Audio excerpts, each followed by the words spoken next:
Feel heavy, tired, or achy? Do you have restless legs or leg cramps disturbing your sleep? These symptoms are signs of bad veins. Dr. James Gooden at Milligan Vein offers an office treatment that can make you look and feel better, and your procedure is covered by most insurance. Find more information online at milliganvein.com or call Dr. Gooden today at 423-961-5682 and get rid of those bad veins. L&B Appliance is your one-stop appliance shop, locally owned and operated, serving this area for over 30 years. They offer sales and service. L&B Appliance, located on Durkee Road at Highway 64 in Cleveland, 423-339-3231. L&B Appliance, large enough to meet all your home appliance needs, small enough to appreciate your business. Welcome to Cleveland High Football tonight on Mix 104.1 and MixTV.tv. It's Cleveland's first road game of the year here in the friendly city of Athens, Tennessee. Terry Evans, along with Greg Phillips, Jason Hildebrand here in the press box to bring you Cleveland High's road trip, 1-0 on the year, ranked number 10 in the state of Tennessee in Class 6A, taking on the homestanding Cherokees of Coach Bo Cagle. They are 1-0 on the year, and they're ranked number 10 in Class 5A, the first week of the statewide football poll. Gentlemen, welcome aboard. Greg Phillips, it's been a big week. A lot of news football-wise around Cleveland, Tennessee. We finally have a cooler evening than we had last week. What's been happening in Cleveland? Have I missed something? You missed a few. Have I? Oh, no, it's been an interesting week. And when we talked to Coach Tygard, he talked about the distractions of the week. And, that's one of the things they had to overcome. They got a couple of guys that are battling injuries. Westfield's battling an injury. But, the news, and again, everybody, it's kind of the elephant in the room. The news with Bandy, transferring over to Bradley, playing this week, and then transferring over to Bradley. Again, wish the young man the best of luck. But, that's kind of been a distraction, probably for Bradley as much as it has Cleveland this week, and just trying to get everything set, everything settled to push, for Cleveland to push that behind them, for Bradley to push ahead with that, and it's just been a lot to deal with for high school kids on a week when they're trying to get ready to play a big rival. Absolutely, Greg Phillips and Jason Hildebrand in the booth with us tonight. Athens had a heavy rain around the 6 o'clock hour, delayed the start of this one. You thought we should probably be at halftime now, and we wish we were. But weather has delayed this game from a 7 o'clock. The heat forced them a couple of days ago to move it to 7:30 for the kickoff instead of 7. And then today we get a lot of rain in Athens late in the afternoon, and so the kickoff moved from 7:30 to 8 o'clock. So instead of the halftime show, we've got the pregame show on Mix 104.1, sports on Mix 104.1, supplied all season long by Wholesale Supply Group, open to the public.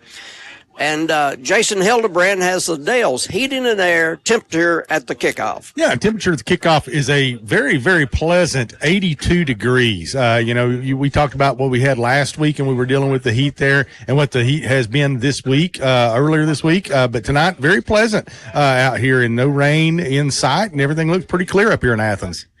Just a few moments before kickoff, and Greg, let's do the Meet the Blue Raiders for 2024. And the player we want to kind of highlight here in pregame is A.J. Westfield, a junior, took charge of the game defensively last week. I think he had 4 or 5 sacks and just a great game. Clinton couldn't keep him out of the backfield, but this week he's banged up a little bit, so I don't know how much we'll see of him. Yeah, I think talking to Coach Washington a few minutes ago, he'll play. But I think he'll play sparingly and in specific times and things like that. So that's kind of what he said, is that he would definitely play, but it would probably be sparingly, trying to let him get healthy again, let his knee get healthy so that he's ready to go for the long run. Here's Greg Phillips with tonight's Honda of Cleveland starting lineups. Honda of Cleveland, located on South Lee Highway. Thanks, Terry. For the visiting Cleveland offense, it'll be left tackle, number 61, Joster Canales, a senior. Left guard, number 53, Nate Carter, a senior. At center, number 55, Andrew Dugan, a junior. At right guard, number 59, Aiden Smith, a senior. And holding it down on the right side at right tackle, number 52, Stonewall Charette, who's a senior. At wide receiver, it'll be number 15, senior Trent Collins. Number 7, senior Sam Sarton. Sarton will play some tight end tonight as well. Number 2, junior Braden Carroll. And at the H-back will be number 8, junior Sawyer Boyd. Running back will be number 1, Isaiah Davis, a senior. And the quarterback will be number 16, Chase Stevens, a junior. For the Cleveland defense, I'm not sure who's going to start at defensive end tonight because the defensive end is out for the game, so we'll have to check that and get back with you. At nose tackle, 53, Nate Carter. Westfield is the starter, number 0 at the defensive tackle. At the Rover, number 28, Lorenzo Tyson, a senior. Linebacker, number 7, Sam Sarton, a senior. Number 8, Sawyer Boyd, a junior. Number 44, Landon Douglas, a junior. At cornerback, number 5, Reggie Hubbard, a junior.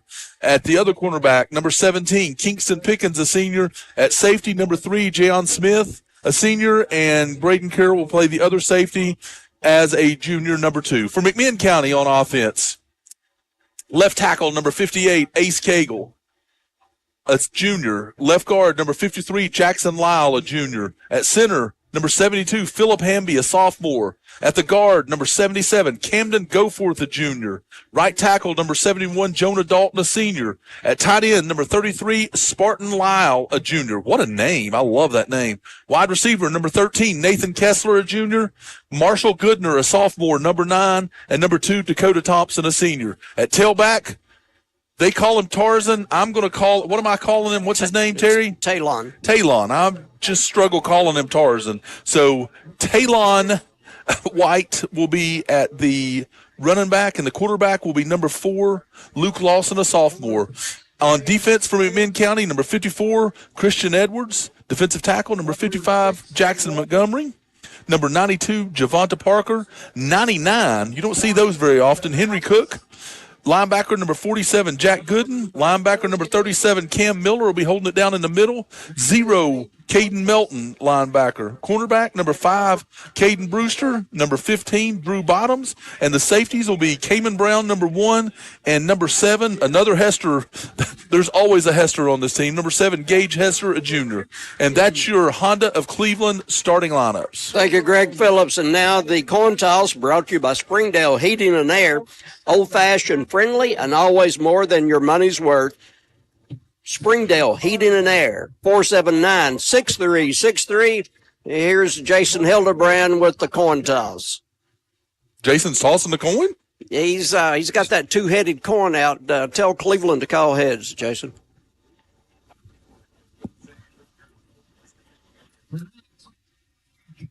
They are introducing captains to each other. One of them for Cleveland, David Denatolis. Another one, Joster Canales. And let's see, also out there, Shiv Patel, a senior.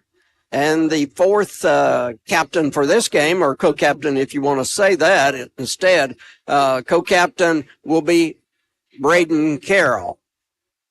Actually, make that Jayon Smith. Jayon Smith, yeah. Smith instead of Carroll. So, Jason, call it like you said. Well, I see McMinn County won the toss, referring to the second half. So Cleveland will receive and defend the north goal, and McMinn will kick off from their 40 and defend the south goal. We'll be back with the kickoff in just a moment. Send it back to the station, and we'll be back in 60 seconds. Are you looking for a new or pre-owned vehicle? Toyota of Cleveland has you covered with the largest selection of pre-owned vehicles in the beautiful city of Cleveland, Tennessee. With an expert sales team, Toyota of Cleveland would love to put you in the vehicle of your dreams. Top-notch service team, expert sales team, and the largest pre-owned selection. Why look anywhere else but Toyota of Cleveland? Exit 20 and online at toyotaofcleveland.com. Toyota of Cleveland cares. Selling mattresses the retail way isn't the best way. Most mattresses are made in a large factory and shipped hundreds of miles to a retailer's warehouse, where the retailer then marks them up and up before finally selling and delivering them. At Mermaid Mattress, we are the factory, so we eliminate the extra steps and create a direct line from our factory to you, saving you hundreds of dollars. So experience more than the national chain store can offer and spend your dollars locally. Mermaid Mattress, better price, better sleep, better life. Paula, tell us about how you came to shop at Chattanooga Auto Square. Well, I was introduced to it from my husband. He purchased his first Range Rover years ago. Then occasionally I'd start asking him if I could start driving it. I would confidently recommend them. I mean, they make you feel like family from the moment you arrive. Being in real estate for like 34 years, you really come to value and appreciate the level of service that Range Rover gives you. Chattanooga Auto Square, luxury lives here. It's Cleveland football time here on Mix 104.1 and also on MixTV.tv. You can go to the app and either listen to the game here on Mix 104.1 or watch it on MixTV.tv. And Steve Hartline, Stephen Shelton, Josh Rogers over there on the TV side, the booth right next to us here at McMinn County. We want to take a moment and thank the nice people here at McMinn. They have always treated us very, very well, and we appreciate the hospitality and a great broadcast position tonight. So kicking off will be the Cherokees as they deferred until the second half, and kicking off for them will be Gideon Upton, a senior. He kicked the winning 28-yard field goal last Thursday night down at Bradley, and McMinn came away with a 16-13 win down at Bear Stadium last Thursday night. Terry, I think what Cleveland did for their kickoff team, I think they put their 11 fastest players on the field. I mean, they have all the speed out there. I mean, all the speed. Very good. Here's the left-footed kicker, and it's going to be a short boot coming up and taking it and fumbling the ball near the 20, picking it up and saving the day for Cleveland will be Hubbard. So not sure what he was waiting on there. It's like he just kept holding back instead of coming up and catching the football. I thought it was kind of traveling at an angle right there. I was wondering if he was going to let it go out of bounds, and then he realized he couldn't at that point. Yeah. So Cleveland, number 10, after a win last week at home against Clinton, number 10 in the state in 6A. And the McMinn County Cherokees, their first home game of the year, and they are ranked number 10 in Class 5A. Also in that 5A and Class 5A, Walker Valley, number 6 this week. Cleveland to the attack. Chase Stevens to receive the snap from Dugan on the first play from the line of scrimmage. Fake, going deep, home run ball over the middle, but double coverage and incomplete at the Cherokee 40 and not close to the intended receiver, Braden Carroll. Somebody didn't know the right pattern right there, but let me tell you what was opened right there. Trent Collins was on a square in right there about the 35-yard line. There was nobody around him because everybody was looking for Braden Carroll. Davis in motion back to the quarterback. That will move Hubbard to the left side as a wideout. 2nd and 10. Davis first carry of the game. He went over 100 yards last week, and he goes across the 20 up near the 23-yard line. Nice carry, but Davis got hit in the helmet there at the end, Jason Hildebrand. Yeah, I'm not sure. He popped up real quick there, guys, but it really did look like a pretty strong hit right there, helmet to helmet. Yeah, they went face guard to face guard. 3rd down 6, Cleveland territory. First 3rd down play of the game. Davis has to switch directions from right to the middle of the field, and he'll get to 25, and Cleveland has the first 4th down play of the game coming up. They're keeping the offense on the field. Let's see if it stays that way. They're going to try to draw them off sides, I think. 4th down and 3. And I think they're going to go for it. McMinn is not going to go for that. They're not going to fall for it. 4-man front, 4th and 3. Cleveland deep in their, not deep, but in their own territory. And Davis left side for the first down and 3 yards to spare. So Greg called it right. They go for it. 4th and 3. Here, the first drive of the game, and they make it. I forgot that I'm supposed to be keeping stats here. I was too busy watching the game and not worried about the stats. We have a fan in the press box, Greg Phillips. There's no doubt. He has reserve seating. Yeah. And we have a Cherokee who's down, gives us an opportunity to tell you about First Horizon as they sponsor the first drive of the game. And we appreciate the people at First Horizon, a great bank. First Horizon Bank will find a way. They have locations on Key Street near Chick-fil-A and on 25th Street at Chambliss. And with the Cherokee down, we'll take a timeout here due to injured Cherokee still on the field. Cleveland got a first down, and looks like they're hipping him up now. So, Keeley, at the station, we'll take a 30-second break here instead of a 60. 30 seconds, and we'll be back. This is Sports on Mix 104.1, supplied by Wholesale Supply Group. Mix 104.1 is powered by Duracell. Not all composite decking is the same. Enjoy life's beautiful moments on an equally beautiful composite deck. Envision's products feature deep, non-repeating grains and distinct colors throughout each pour, offering a truly unique appearance unlike anything else on the market. Learn more and find inspiration for your project at Cleveland Plywood. Cleveland Plywood Company, 2700 20th Street Northeast in Cleveland. And the injured player helped off the field. And as it's going to be 1st and 10, and the Cherokees jump off sides, encroachment 5 yards, so Cleveland will have it 1st and 5. And guys, you have to tip your hat to Coach Tiger going for it on 4th and 3 here on the first drive. Do you tip your hat for somebody going for it at their own 25, Terry? Yeah. Is that what you do? Confidence. No, it was definitely confidence. He's open. Left side, deep pass is caught by Braden Carroll, and finally the defender brings him down inside the 10-yard line. As we pointed out coming up here, one of the conversations in the car was Cleveland offensive receivers much bigger than the secondary for the Cherokees, Jason. Yeah, I was sitting here. It was a really, really, really nice pass by Stevens there. I was just wondering if the DB for McMinn County could get his hand in there and drag that thing away. But Braden Carroll had strong hands and held on. I thought he hit him early as well, and Carroll kept his confidence or kept his mind there and brought the ball down. Davis for a couple inside the 5. Here is Davis left side. Block is there, but they close the gap quickly near the 1-yard line. That one looked like it was going to be a sure TD, and at the last second, somebody closed the gap. Now the big packages come in. One of them will be A.J. Westfield making his first appearance tonight. Yeah, it looks like Carroll will go to quarterback. So see if it's a direct snap, and we've got some people thinking they should be on the field, and they have to come off, and there's a flag on Cleveland. Yeah, they had 12 people on the field. Yeah.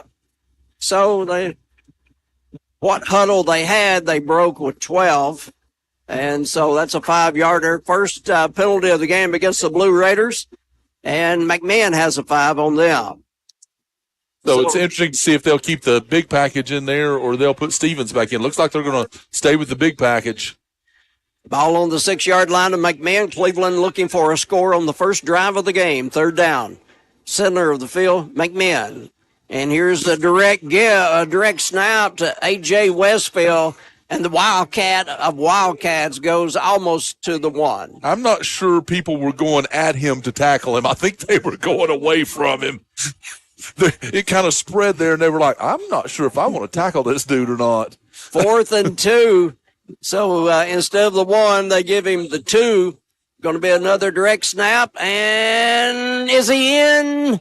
Yes. The big man is in, A.J. Westfield. So he got a 2-yarder, or 2-point conversion last week, and he gets a big point or a touchdown this week. A Tennessee Valley Urology touchdown run of 2 yards from A.J. Westfield Jr. Cleveland scores on their first possession of the game. So let's see about the wild formations Cleveland goes through on their point after. They have a lot of options here. It's going to be, unless the line moves over, 1 in motion back to a direct snap, and here goes Carroll. Pass instead incomplete, and the intended receiver was Chase Stevens, who lined up wide right, and Carroll got the direct snap through, but it was incomplete. And so with 8:50 to go in the first quarter, Cleveland is up at 6-0 over the Cherokees. We'll be back in 60 seconds. Sports on Mix 104.1, supplied all season long by the one and only Wholesale Supply Group, open to the public. All right, Brooke, so tell me, why did you choose Auto Square? We were just blown away by the customer service. What my husband especially really loved about it is that we did not feel pressured in any way. We kind of fell in love with the car and the people. This person that went over the car with us with all of the features was super patient, very detailed. I will definitely be back to Chattanooga Auto Square. No question about that. Chattanooga Auto Square. Luxury lives here. Hey, it's Josh with exciting news from Wholesale Supply. I want to introduce you to Piper's Picks, now available in our Chattanooga, Cleveland, and Dalton markets. Thanks to our partnership with Piper Strummett and our friends at Progress Lighting, Piper's Picks brings you the latest trends and styles in decorative lighting. Browse our curated selection in our showrooms and make lighting your project easier than ever. Visit Wholesale Supply today and discover Piper's Picks, where style meets innovation. To find out more information and a location near you, visit wholesalesupply.us for more. We're back here at McMinn County High School where Cleveland leads 6-0, and Cleveland Bolaños is about to kick off. And here's Terry Evans. Thank you, Greg. High, and will be taken inside the 10 near the 8-yard line. Nice move. One Blue Raider miss, but at the 20-yard line, he'll be brought down by Denatolis. And so it's going to be McMinn touching the ball for the first time tonight. Nice job by Emilio Green right there, slowing him down to let Cleveland close on him to make the tackle. Emilio Green was the first person down the field. So the Cherokees of Coach Bo Cagle will have at quarterback Luke Lawson, junior quarterback. And they'll go with backs to either side of Lawson. Twins to the wide side of the field. That's going to be the Cleveland side. Motion that way also. Lawson looks. Here's a pass. Looking for some blocks out there, and he'll get one. And close to a first down before being knocked out of bounds by Cleveland is Dakota Thompson, senior 5'8" receiver. So Thompson gets a grab, and they will now move the chain. So it's a Cleveland forward first down. Cleveland four-man front. And they line up quick and then look to the sideline. And Westfield will not be in there as a starting. No, he is there. He's in there. Okay, on the left side. Yeah. Here's a give. And right side 30, 35, breaking a tackle, 40, 45, and finally brought down near midfield. Nice run by Tarzan White. Given name is Talon White, but he was averaging 3 yards a carry last week at Bradley. And he's a senior, and a flag will wipe all of that out. That was a 17-yard gain right there, wiped out. So a holding, second penalty of the game against McMinn County. They had a 5-yarder on D, and now they'll hit with the holding. And just as we said for Cleveland's first drive of the game is brought to you by First Horizon. First Horizon Bank will find a way. On Key Street near Chick-fil-A or at the corner of 25th and Chambliss Avenue. If you're McMinn County here, you can't get behind the sticks like that. I mean, Cleveland can't do it either, but especially McMinn County can't get behind, especially off big gains, just can't afford to do that. Low snap, Lawson, short pass, and cut down immediately. Practically no game. Good defense by Smith. Martavia Smith came up and dropped the receiver. And that one is Cam Miller. Cam Miller on the reception for practically no gain. Second and long, Cherokees. They look to the side. Coach Bo Cagle, his 18th year at McMinn County. Wide splits by the offensive line. Big, huge splits. A lot of time for Lawson. Long pass, incomplete, middle of the field at the Cleveland 45. And intended receiver out there. And Greg, it was 24 on this program. So 24 for the Cherokees. Anthony Edens. So Eddings. Oh, no, that's Cleveland. I'm looking at the wrong roster, Terry. Hold on. 3rd and long. Low snap again. Lawson picks it up. Looks, gets hit, fires, pass caught. And again, his receiver is Dakota Thompson. 2 nice catches by the senior. A 5'8" senior has 2 receptions, but it's 4th and still over 10 because of the holding call. So as Jason pointed out, the holding call just kills that drive. So that's 24 is Drake Frazier, Terry. So Frazier there a while ago, incomplete pass. Here is the freshman punter for them.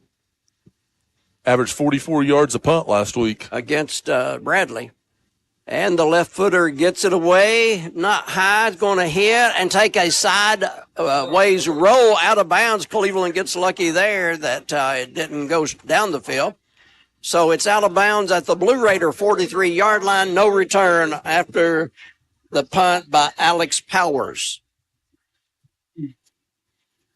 That's good field position for Cleveland right there. So they will definitely probably try to throw another long one here because they feel like they've got the speed advantage.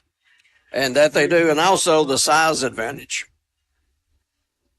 Overall, not as big a McMinn County team as we're accustomed to seeing.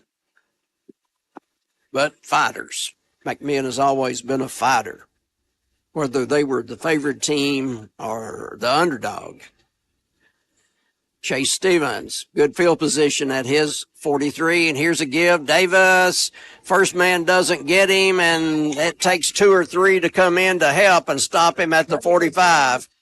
The young man who will be at Richmond next year carrying the football gets to the 46, according to the official. So a tough 3 yards on the carry. Yeah, Richmond will be a good place for him. If he can put some weight on, he'll be a good player there. That's a good program. Give him the ball again, open left side, and Davis will go for the first down and more across midfield to the 44-yard line of the Cherokees. Nice run, but also Jason Hildebrand, you got to give him credit up front for clearing the way on the left side. Yeah, and this drive started off, I thought Isaiah did a good job. There's nothing wrong with a 3-yard gain. He's getting positive yards, and they're setting things up. Deep downfield, left side, incomplete at the goal line. Intended out there for Braden Carroll, just a little bit overthrown. But Carroll was open again, deep.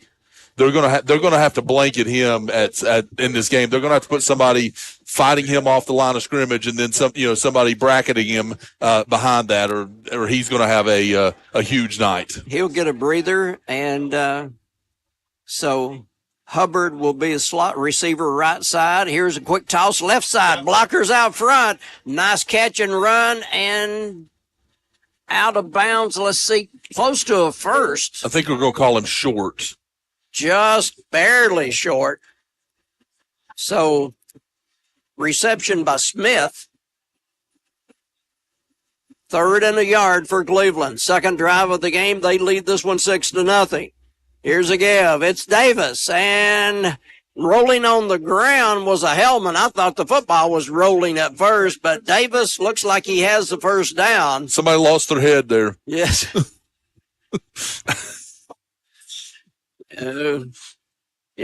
Jason, Greg is back. Last week he had an excuse. He drove 9 hours to get to the game. Tonight, he's back. Yes, in Greg fashion. Yes. Which is good. We missed the old Greg. Yeah, the old Greg is back. He almost had the deliriousness from driving from 10 hours or so from Cleveland to Cleveland last week. But we like the old Greg. Glad you're back. Glad you're back, man. So Cleveland gained 2 yards on that carry.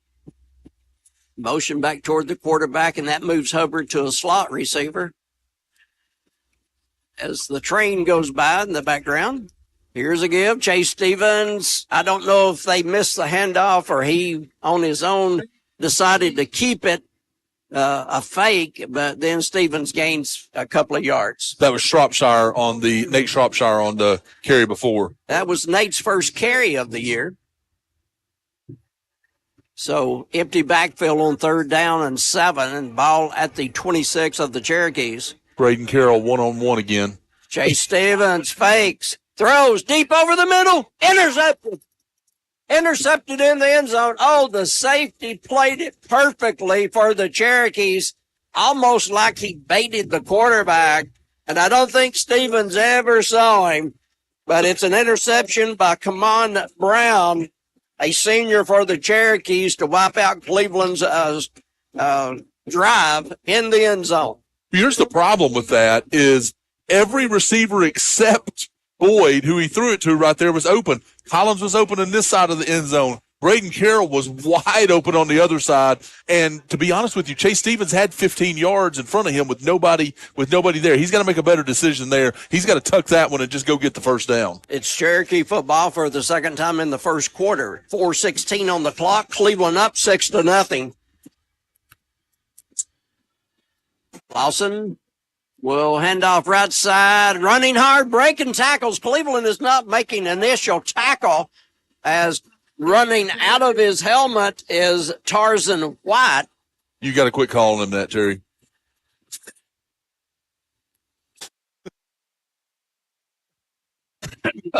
Greg is back.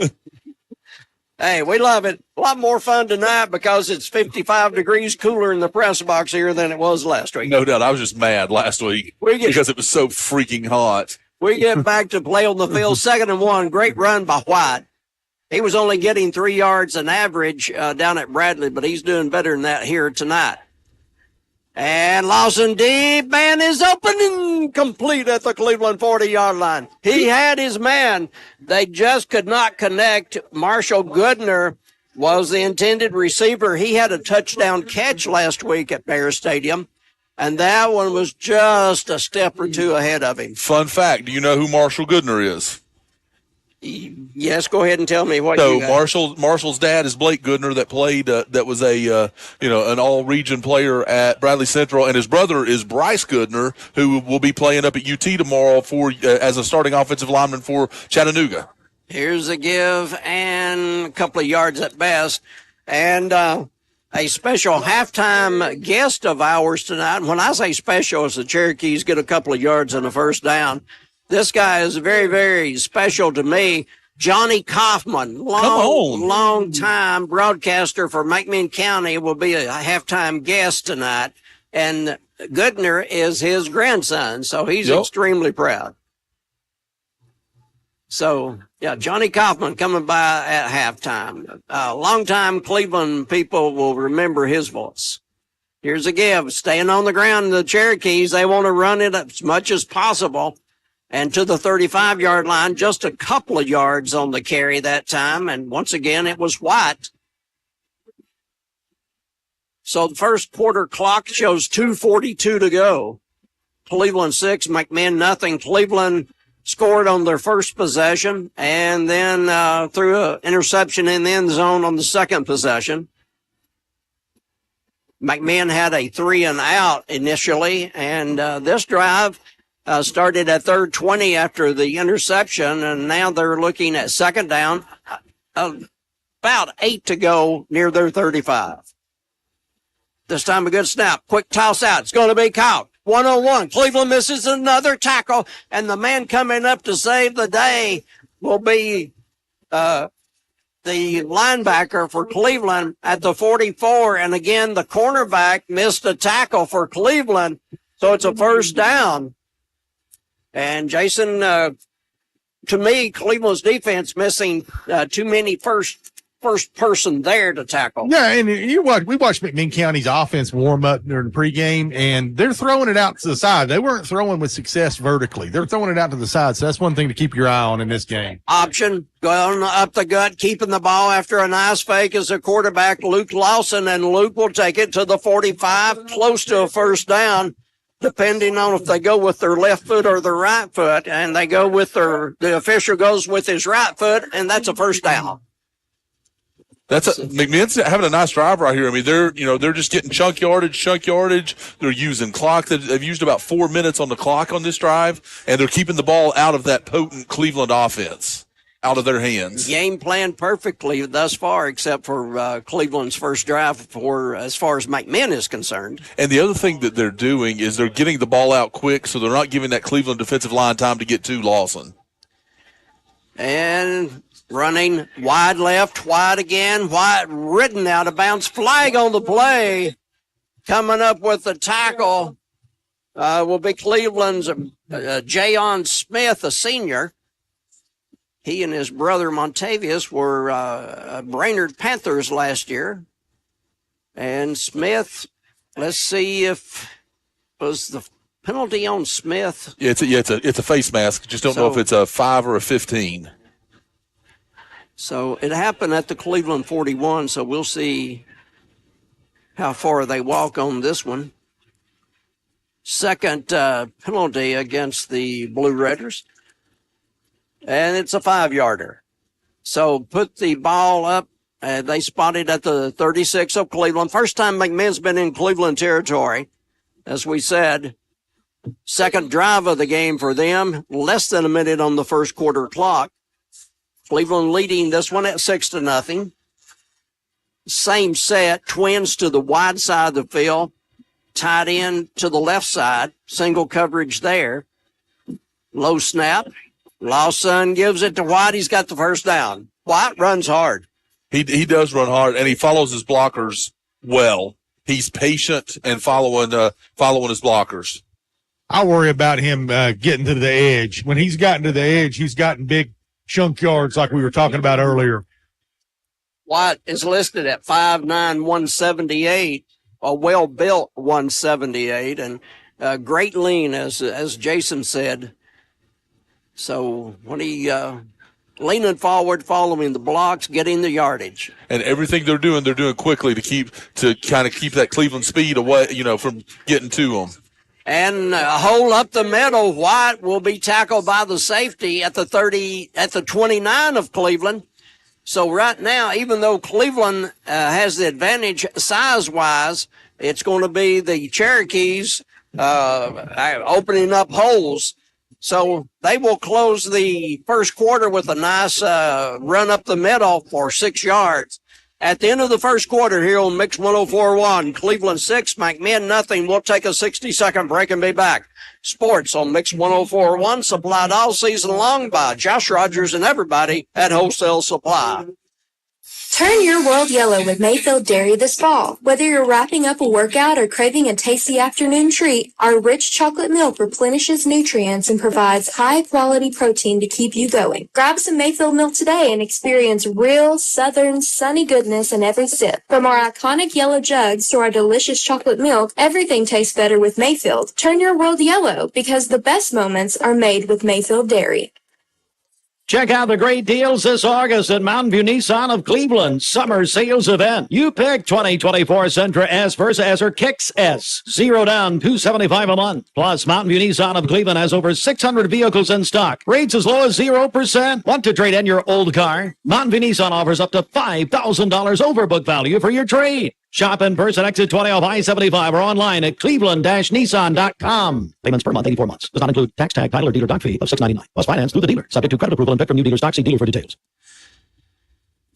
Back here at McMinn County High School, it's going to be McMinn County ball at the end of the first quarter. Teams will switch sides, and it'll be McMinn County that's on. McMinn County's on about a 6-minute drive right now. So they've had the ball for a while. So Cleveland's probably getting a little bit antsy. And here's Terry on the call. Thank you, Greg. As Luke Lawson, a junior quarterback that his first year of starting, he actually beat out a returning quarterback from last year to get the number one quarterback position. Low snap again, but he picks it up. He looks. He fires over the middle into traffic. Incomplete. Had a defender in front of the receiver and a defender behind him. So not much chance on that one. And that's probably the hardest pass we've seen tonight from Luke Lawson. He had some zings of that one. Scores of interest. Walker Valley just scored, so they're up 7-0. And Bradley at the half, which is insane. And we're just starting the second quarter. 14-6 overtime at the half. Yeah, that game on 101.3, ESPN Cleveland 101.3 with Gary and Earl. And then the Walker Valley game on 99.1. Fiesta. Andy and Jacob. Oh. Andy and Jacob on that. Here's a pass behind the line of scrimmage. It's caught.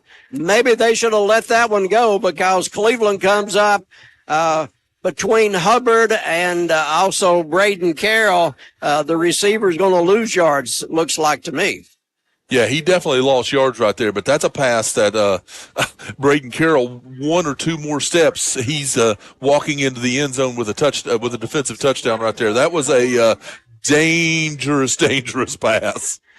So it's going to be 4th and 8. That was about -5 on that. At the Cleveland 34-yard line. So it would suck to be a punter in high school football because they just don't punt anymore. So, let's see. It's going to be a timeout on the field for the Cherokees as they think this one over. I can't blame them on 4th and 8. It's kind of no man's land. It's too far for the field goal and kind of taking a chance on going for it on 4th and 8, but gives us time to talk about some very good people. Timeouts brought to you by Milliken Vane. Greg, do your legs feel heavy and tired and achy? Absolutely. After walking up those stadium stairs, definitely. Dr. James Gooden offers an office treatment that will make you look and feel better in a day. MilliganVein.com, MILLIGAN, Vein, VEIN.com. I believe, feel better, maybe not look better. I think he can make you feel better. Yeah, maybe not look better, though. The looking part, if he does miracles, maybe. Jason? Yeah, it looks like McMinn County is going to line up here to punt, maybe try to pin Cleveland deep. We'll see how this thing turns out. I thought they were possibly go for it being in no man's land like you talked about. Can't kick a field goal from there, and, why not? Give it a shot. So a high snap, but the freshman kicker gets it away. It's rolling, and the Cherokees will down it inside the 5 to the 1.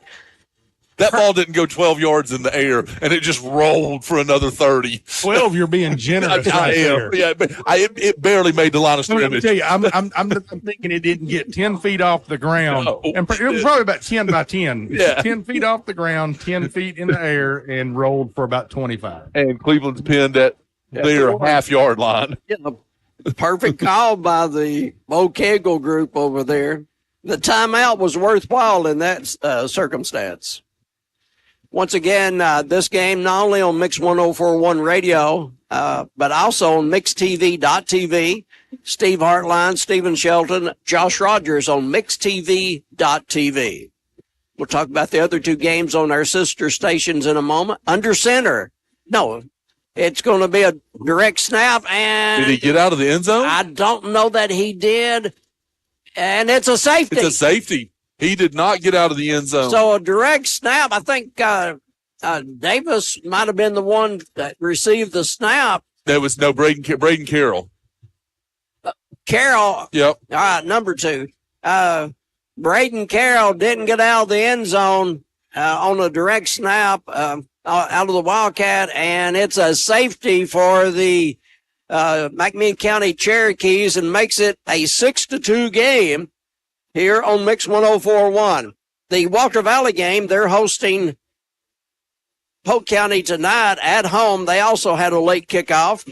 And so on 99.1, Fiesta! 99.1, it's going to be Andy and Jacob with the call. You talking about two people who get excited and get into the ball game. Those guys, they love it, and it shows when they're calling the game. And then on ESPN Cleveland 101.3, Gary Ornby and Earl Rowan, and as Greg pointed out a while ago, that one's already, they're probably in the third by now because it was halftime a while ago. So they had their normal 7 o'clock kickoff. And so here, an 8 o'clock kick, but a cool evening. It's not raining. We have no complaints. So what are the odds here? Because Cleveland hadn't had the ball for about 6 or 7 minutes. They run one play. What are the odds we do a onside kick from the 20? We're going to give it a 50-50. Jason, what do you call? I'm thinking no. It's on natural grass. The ball's slippery. I mean, you never know. 50-50 chance. And Greg loses the bet as this one is kicked. Bolaños back to the 15-yard line. Finally picked up there. Here comes Thompson to the 30. Thompson to the 40. Thompson to the 45-yard line. That's the problem when you kick a ball that far. You outkick your coverage and enable him to get good yardage there. But nice kick by Bolaños. Yeah. Instead of onside, it was way out of there. That was about 60 yards in the air right there by Bolaños. And a good point by Jason about the natural grass here. You don't see it hardly ever, Jason. No, and one of the things that right now, guys, is really concerning to me, there's a lot of momentum on McMinn County's side, and Cleveland right now has zero momentum. Low snap, it's been the story, and yet they haven't suffered from it until now. And being thrown for a loss on the play, Cleveland comes up big time and gets a quarterback, and that's Sawyer Boyd who forced the quarterback to a 5-yard loss all the way back to the 41. Nice play by Boyd right there getting in the backfield. I think what you're going to see right here is that, like Jason said a minute ago, they haven't proven they can throw the ball down the field vertical. You're going to see Cleveland pin their ears back and come after them. And get a stoppage. I'm not sure. Somebody didn't have their mouthpiece in. Okay, so Cleveland will. He saw that from 48 yards away. It's obvious, Greg. You can't hide it. No doubt. Lorenzo Tyson out of the game because of that. Cleveland still with the 4-man front. Low snap. And we repeat ourselves. Low snap. Lawson handles it, gives to White, and White will go across the 45-yard line and get back the 5 yards they lost on the previous play +1. So 3rd and 9 coming up.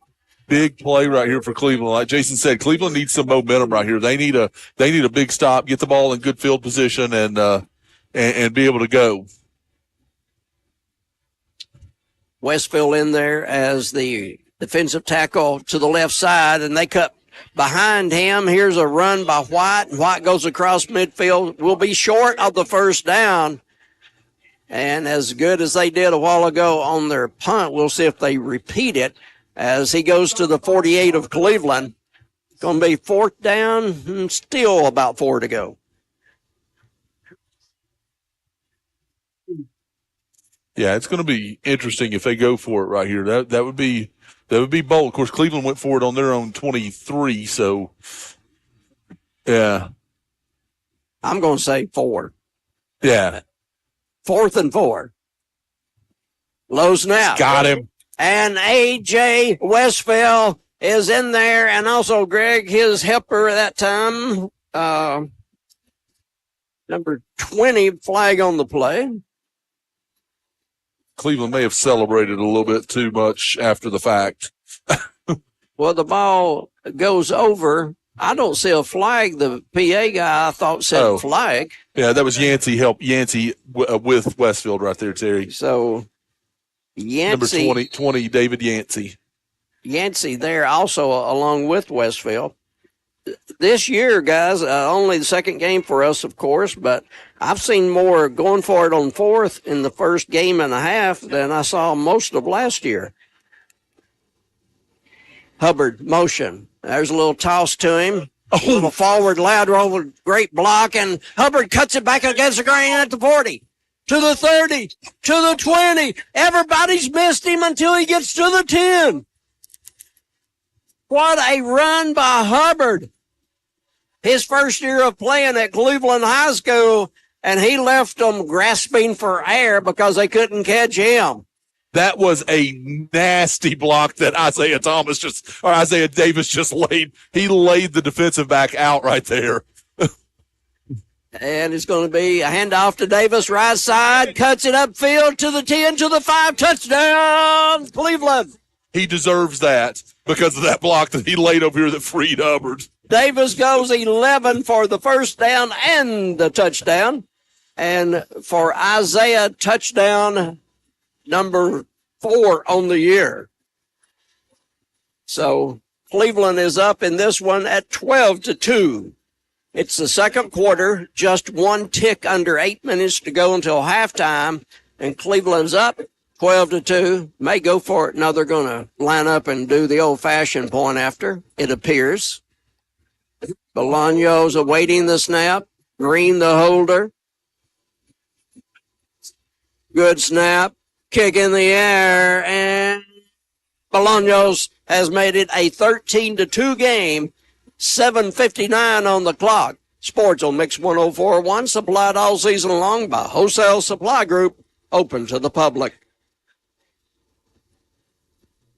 As a homeowner, I'm always looking for peace of mind, especially when I have a costly unplanned expense, like a cooling system repair or replacement. That's when I turn to the free eScore home evaluation program offered by Cleveland Utilities. This program offers invaluable advice from experts trained and approved by TVA. A network of contractors are licensed and insured, so you can be assured the job will be done right and inspected for free. Sign up online at www.2escore.com or call Cleveland Utilities at 472-4521 to learn more. Always looking for ways to help our community. We are Cleveland Utilities, your hometown connection. Bradley Concrete and Lamcon Ready Mix is a family-owned business and has been serving Cleveland for 40 years. They work with customers large and small. Call Bradley Concrete at 423-479-4541 or visit lamcon.us to find out more. Cleveland makes it 13-2 here in the second quarter. High kick by Bolaños. They'll take it at the 2-yard line. And Thompson makes one miss, makes another miss. Where's the Cleveland tacklers? He reverses his field. Uh-oh. Look out.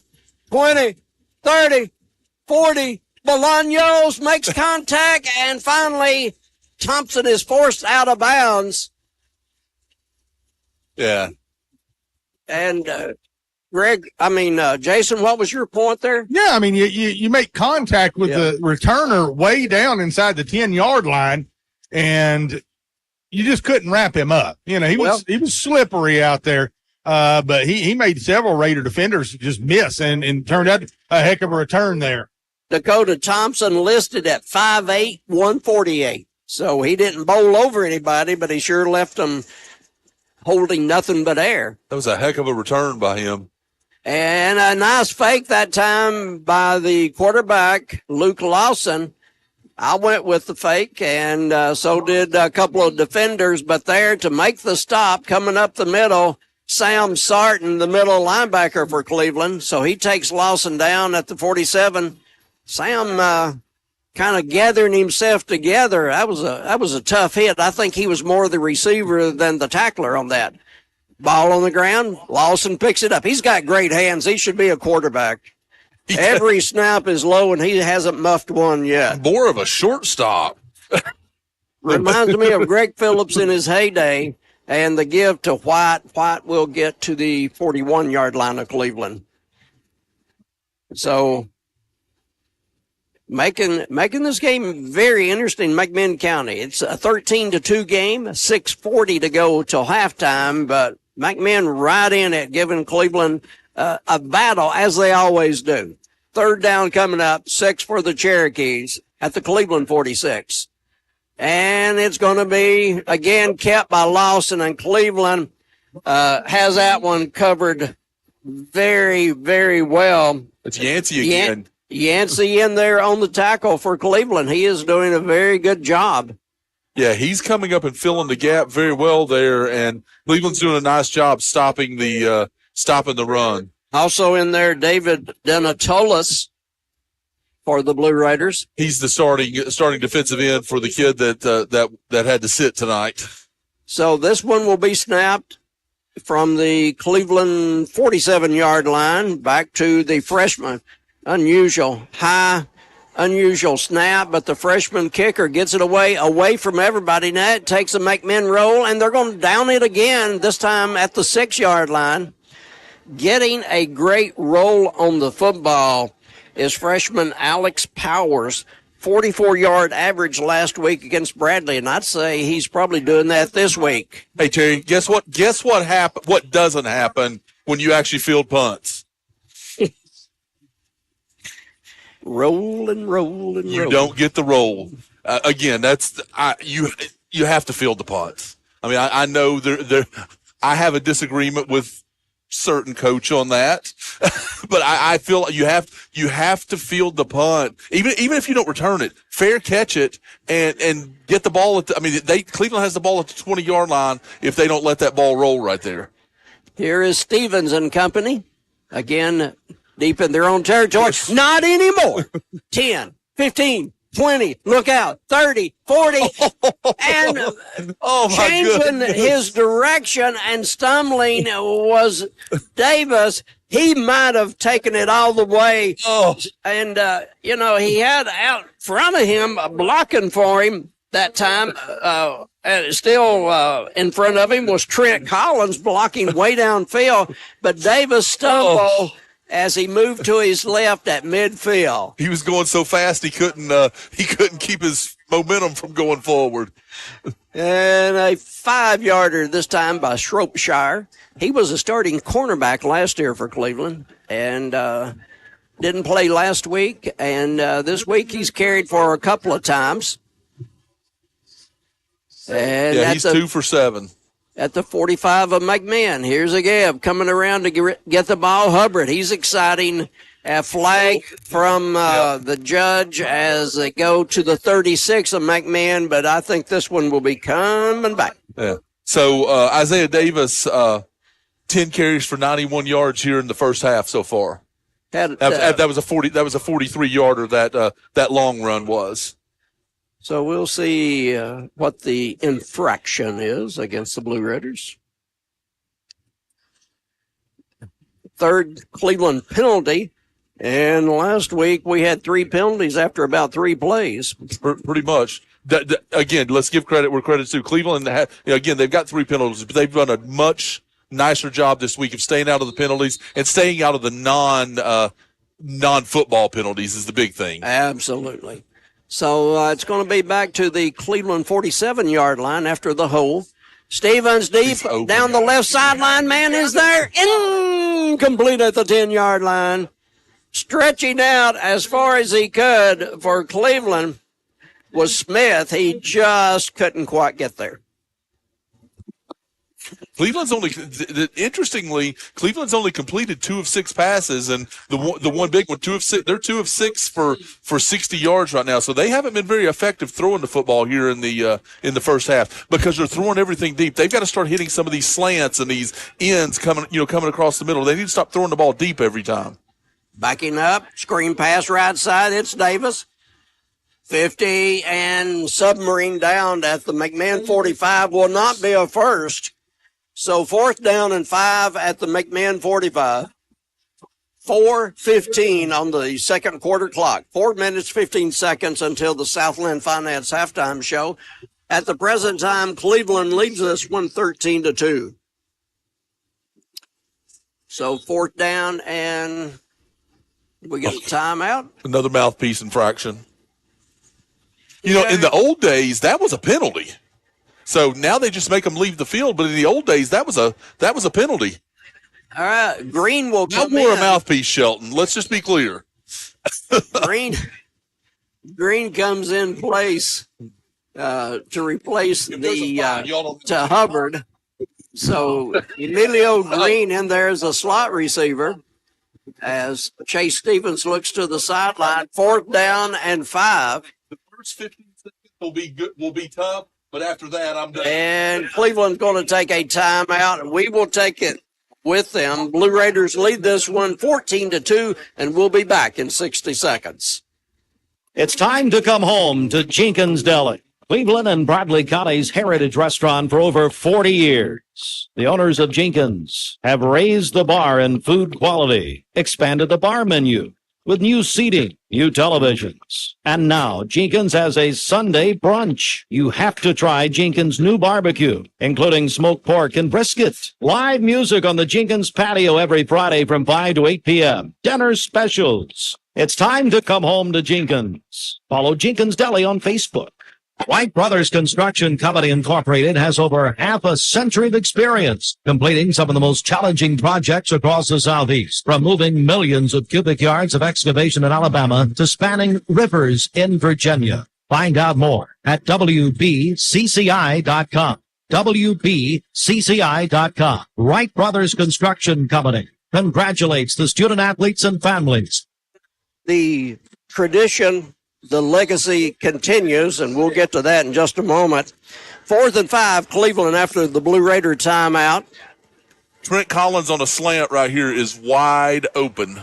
They look the other way, go short, and what a completion by Braden Carroll. It was over the cornerback's head and in front of the safety, and Braden Carroll fingertips that one into his pocket. It's a first down for the Cleveland Blue Raiders. Now that was pretty right there. That was a nice catch by Braden Carroll. Bunch package to the Cleveland side of the field. First down, and they're going to go nowhere. About a 5-yard loss. As soon as Braden Carroll caught the ball, he was scalped by Cherokee, and he's down at the 40-yard line. 2 blockers out in front of him on that bunch package over there, but somebody did not pick up one of the Cherokees. Ooh, you got to be careful right there. That's just like McMinn over here. That's a dangerous potential pick 6 right there. So it's 2nd and 12, a loss of 2 on the play. Davis will move to the running back position, and they throw over to Smith. Smith gets a block, and Smith will gain about 5 on the play.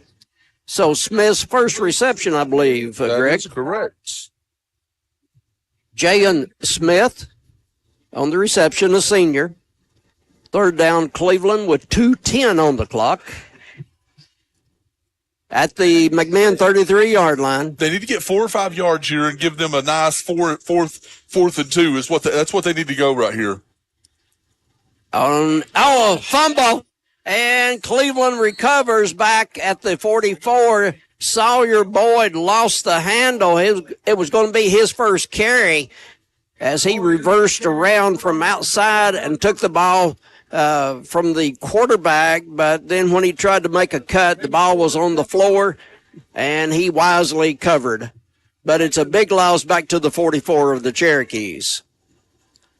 And he had a lot of yards right there. They had him fooled, and that was a lot of yards that he was going to go for. They had him shielded, and he had this whole sideline over here. And they're going to punt because they change footballs. They use a special football for the punter, Bolaños. 4th down and very long, a low snap. He's going to do He's down. That's a very good call. Yep. As it was a low snap. Bolaño's going to do the rugby style punt, but his knee hit when he rolled to his right, and the ball goes over, and maybe a gift for the Cherokees with 1:10 on the first half clock, and Cleveland up at 13-2. So ball at the 45 of Cleveland, first down Cherokees. Plenty of time on the clock. And both teams have used 1 timeout here in the first half. Luke Lawson, low snap. Have I said that once or twice? And pass intended to Thompson, and I don't know if Thompson ran too wide or the quarterback thought he was going to be cutting more inside, but that was just a little miscommunication there, Jason. Yeah, it was, and you just threw it well over his head. I couldn't really tell there because the quarterback didn't have a whole lot of pressure. But I just think he really threw it over. Now he was pressured and threw it out of bounds. Yeah, this time Yancey's in on him. Sam Sarton, Sawyer Boyd, A.J. Westfield forced Lawson to throw that one. They'll see if there's nobody within 15 yards of that play right there. That's got to be an intentional grounding. So I mean, there wasn't anybody close to that. And it's going to be Tarzan White coming in on 3rd and 10. He's been the most dependable ball carrier for the Cherokees, but it's 3rd and 10. Are you going to run it here? Yes, you are. It's going to be wide up the middle. He's got a first down. He's got more. To the 40, to the 30, and down inside the Cleveland 30-yard line. On 3rd and 10, they run up the middle and convert a first down, and there was nobody in the middle of the field right there for Cleveland. 10 carries, 51 yards for White. Second timeout of the first half. We'll send it back to Keeley at the station for a 60-second break. The score, less than a minute to go in the half. Cleveland 13, McMinn 2. We're back in 60. Love supporting local? Then you'll love shopping with Crown Chrysler Dodge Jeep Ram of Cleveland, your hometown dealer. We're happy to be part of this community and proud to serve you with the better way to buy and service. We strive to have something for everyone in our inventory. Come find your perfect ride today, and we'll deliver yours to your door. Visit your hometown dealer today. Crown Chrysler Dodge Jeep Ram of Cleveland, the better way to buy and service. At Zaxby's, we don't just make chicken fingers. We make the most premium tenderloin, 12-hour marinated, hand-breaded, fried to golden perfection. Deserves not 1, not 2, not even 3, but your choice of 12 dipping sauces chicken fingers. Chicken fingers that you can dip, dunk, or drizzle in ranch, and Zax sauce, and spicy Zax sauce, and honey mustard, and tongue torch, and barbecue. Hey, I'm out of time. Sausage. Zaxby's. 1st and 10. Here is Luke Lawson, fires and juggling the ball, but catching it and breaking a tackle momentarily is Tarzan White, but he's dropped by Westfield at the 32. Clock running. Cherokees have 1 timeout, if I'm remembering correctly. They've used 2. Low snap.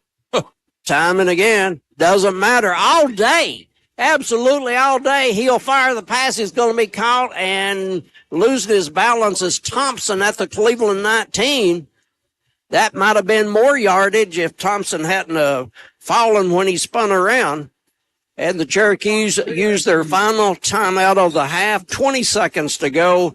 Cleveland up 13-2. We'll keep it right here. Jason Hildebrand. Yeah, just a little update on Braden Carroll, Cleveland wide receiver. They're working with him on the sideline. The trainers are. I saw him kind of shaking his hand, trying to work some pain off there with his helmet back on, but his helmet's now off, and the trainers are working on him, looking at his hand at this point. All right, Jason, thank you very much. Jason's reports brought to you by Crawford's Pharmacy. And the officials have a timeout for something. McMinn called a timeout. I know, but now we get a official's timeout. Oh. He gave an indication that the official did that it was his timeout after the time had expired for Cleveland's time, for McMinn's timeout. Oh, they're going to chain gang. Yeah, they're going to measure.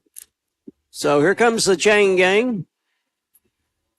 Greg, you shouldn't have said that they have a 9.5-yard chain. I'm not sure it's 9.5. It may be 9, and then they extend it when the visiting team has the football. So it's a retractable chain. Shame on you, Greg. Huh. And here's the stretch. It's a 10-yard chain, and they are about a half-yard short. A 9.5-yard chain, and that's a first down. So 20 seconds left, so. You're going to have to bail us out. But Greg and I are digging graves over here. So it's going to be 20 seconds, as Greg said, on the clock. 3rd down officially, but the big deal is the clock. And the clock will start? Oh, that's right. They had a timeout. That's right. So anybody want to bet that's a low snap? Braden Carroll back in the game. That's a good thing. He's still shaking his hand, though. Good deal. Luke Lawson awaiting the sophomore quarterback, looking around. Where's friends? Well, the official forgot to blow the whistle in. That's a hole. Lawson fires to the end zone. Incomplete. Threw it right to a Cleveland defender. Hubbard could not hang on to it. If the sophomore quarterback had thought about it, he could have run for a while and ran out of bounds, he would have had the time. He would have had the first down, and the clock stopped. Well, and there were 2 holds on that play with him going to the outside right there. So it's going to be field goal time, it appears. So, wow, it's going to be Gideon Upton, who hit the winning field goal last week at Bradley, a senior. 37-yard field goal here for the lefty. So Upton for 37 and timeout Cleveland. Give him time to think about the situation. So 4th down and 1. Interesting call here, Greg. I mean, I'm not arguing that they don't kick a field goal, but it's a 4th and 1. You've only got 11 seconds left, and McMinn doesn't have any timeouts. That's true. You got to get the first down, but you get the first down. By the time you get it clocked, you're down to about 6 or 7 seconds. So you've got one play. So I think this is a smart decision here. Is you try to get the points on the board and live to get to the second half.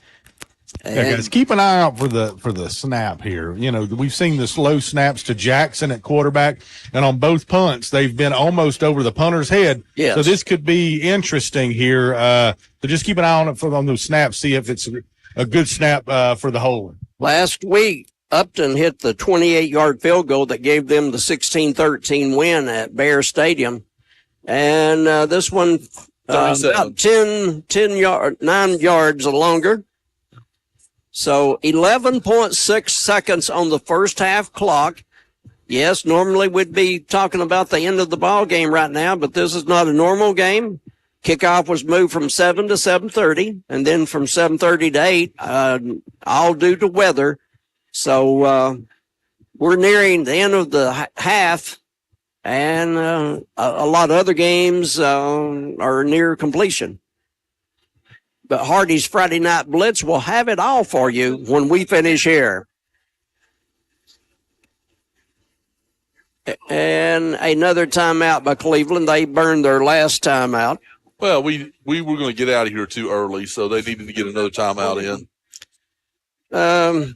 Well, here's the problem. Jason has an early wake-up call in the morning. He's got to cover territory tomorrow. So yeah, it's gonna be a long day with a whole lot of sleep tonight. I can tell that. So we'll see how it goes.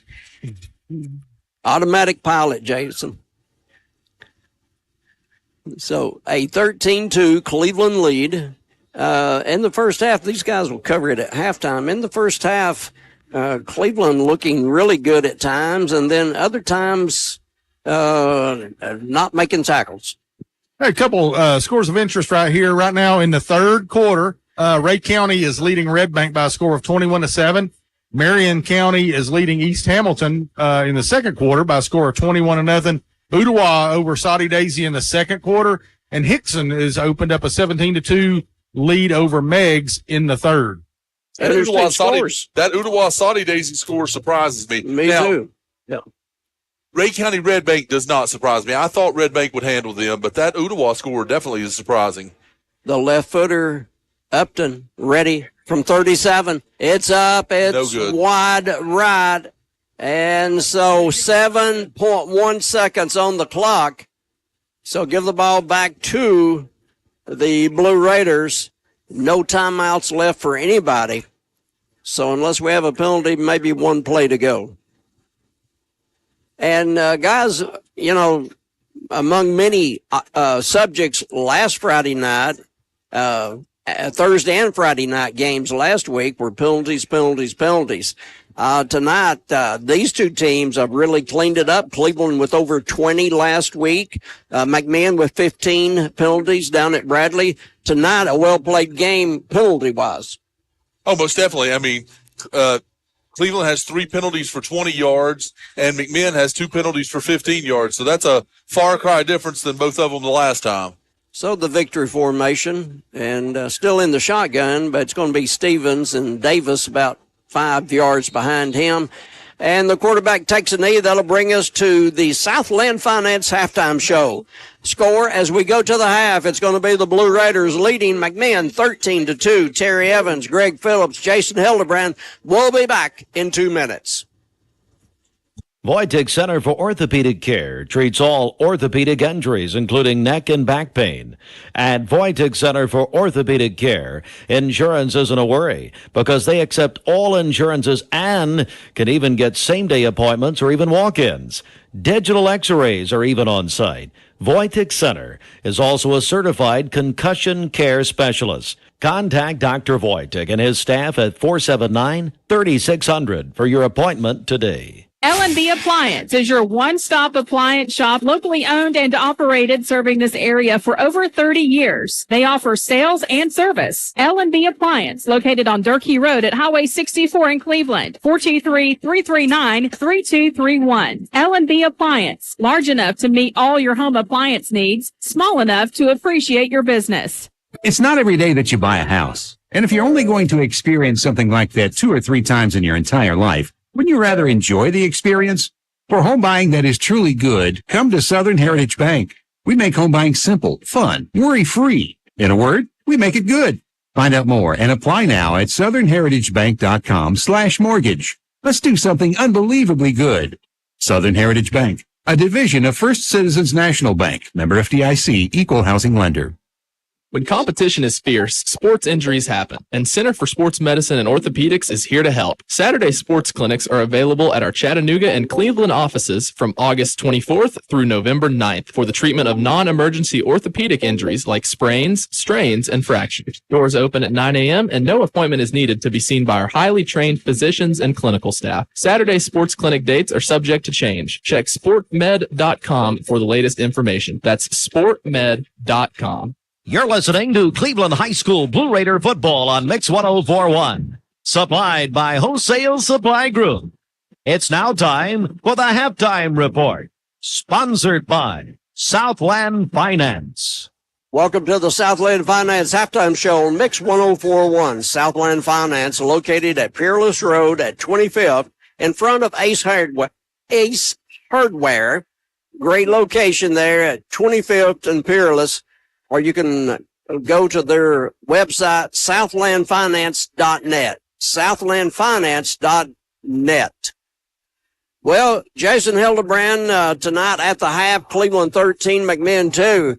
It's going to be an interesting 24 hours for you. Tell us about your schedule tomorrow. Well, the schedule tomorrow is going to be hectic. You know, we first kind of got off to a late start tonight, later than expected. So, we'll be getting up and going to Knoxville in the morning for the actual pregame for the Tennessee versus Chattanooga football game, the season opener for both squads. My daughter is she's doing the pregame, some cheer stuff on the field. And so we're going to go to that. You know, I think it's an opportunity for her, a really good opportunity to go up and see what being on the field actually feels like in front of 100,000 people. So, let's go up there. Well, immediately after she gets off the field, what we're going to do is we're going to turn around, and if you guys have listened to me enough, know that I've had season tickets at Alabama, University of Alabama, for 27 years.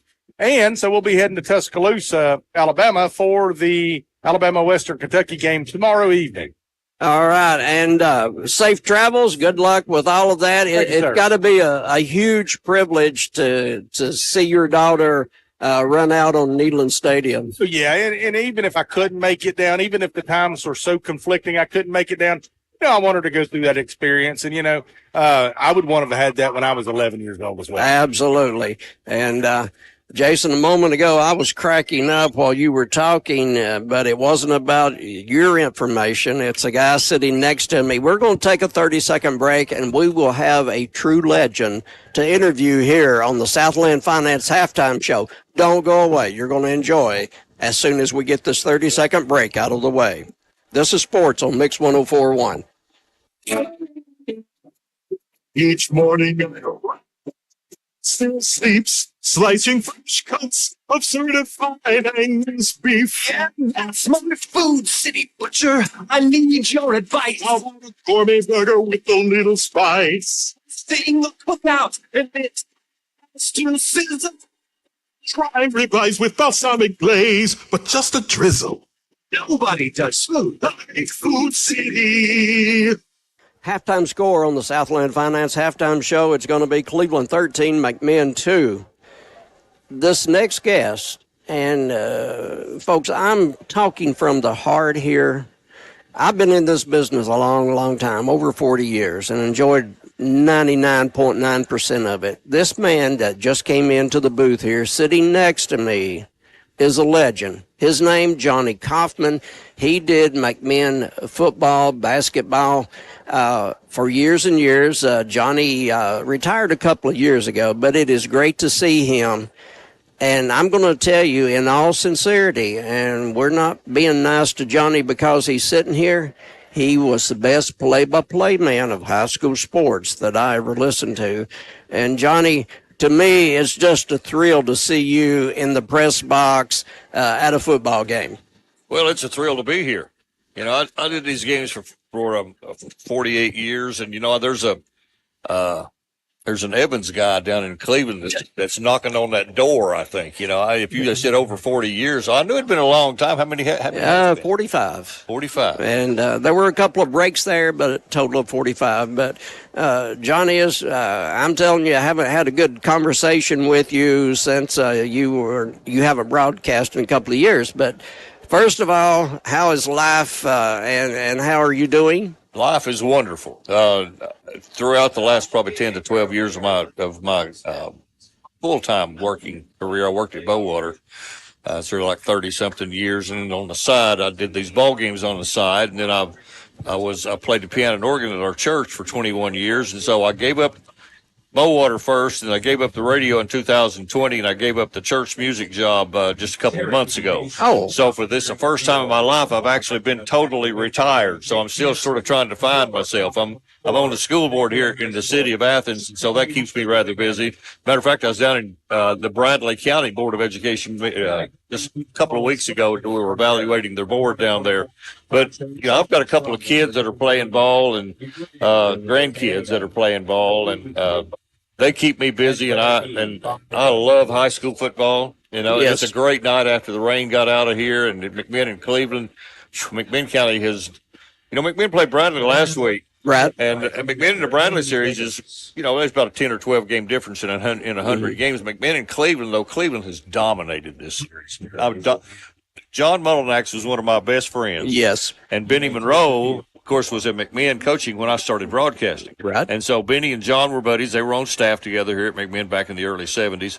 And the entire time, of course, that was during the time when Benny won back-to-back state championships. Mhm. Nobody beat Cleveland. Right. But McMinn certainly couldn't beat them. And there were 6-0 games. There were 6-3 games and stuff like that when Shazan Bradley was playing for McMinn. Of course, Benny had all that talent down there. In the first year after he retired, McMinn finally beat Cleveland. Right. But the wins have been few and far between in this series for McMinn, and tonight's scoreboard shows it once again. But you know what? Every McMinn game that I have seen over the years, whether Cleveland won or whether Cleveland lost, was a fact. It was a dogfight. I don't care how much talent one team had and the other team didn't have the talent. It's a dogfight. You don't play McMinn County expecting just to roll the helmet out there. I've always admired how McMinn is so focused, and they will fight you 48 minutes. And you know, I don't know that they ever think they're underdogs. They're just out there, and you better put up the fight. And that's what I've always admired about the Cherokees, and not only Bo Cagle's group, but John Mullinax and the other coaches too. Yeah, Bo Cagle, of course, Bo's grandfather was Ace Adams, Right. who was a coach here back in the 50s. He coached basketball, baseball, and football all. McMinn probably had the greatest run of athletes they've ever had back in the 50s. They had several guys playing in D1 schools. Jim Cartwright played, Wayne Grubb played at Tennessee, and they've had a lot of great players back during the 50s. Well, he's not as tough as Ace was. Ace was a very, very demanding coach, but he's an old school coach, and he takes a lot of pride in being physical. He takes a lot of pride in getting out there and getting down in the dirt with them. And that's just the way he likes to play. It's been somewhat successful for him. You know, he's winning. Very successful. Once again, he continues to struggle against Cleveland. And I still long for the days when McMinn County and Cleveland meant a lot more, you know, when they were in the same region. And then there were some dogfights during that time. But it's always good when these two teams get together. It's always good football, and you can appreciate the other team. You're pulling for your team, but, you know, true football fans can appreciate good football. And true football fans appreciate effort on both sides. And that's what you always get in these games. You get effort, and so that's to be admired. I'm not going to ask if you miss broadcasting, but tell us some of the things when you think about your career of doing the football games, the basketball games for McMinn County. What are some of the things that come to mind? Well, you know, it's funny. I can't remember what I had for lunch, but I can remember what McMinn County did in 1975. I can remember what they did in 1987. Some of those years, you know, I started in 73 and my last year was 2020. And McMinn has not had that top tier success like Cleveland did when Benny was there. I mean, McMinn's never won a state championship in football. They've never made it to a state championship game. I'll broadcast some Meigs County games when they were in the finals. We picked up some of their games, but the 75 team went 10-0 and was the only team that went undefeated and untied. See, Benny did it 3 straight years. I mean, I've known Benny my entire life. I went to church with his sister, and Benny's just a dear, dear friend, and so I can brag on Benny because I love the guy. Last time I saw him was at John Mullinax's funeral, actually. But anyway, the 75 team always stands out. McMinn County beat Knox Central on a 2-point conversion as opposed to going for a tie. They could have kicked and gone for a tie in the regular season.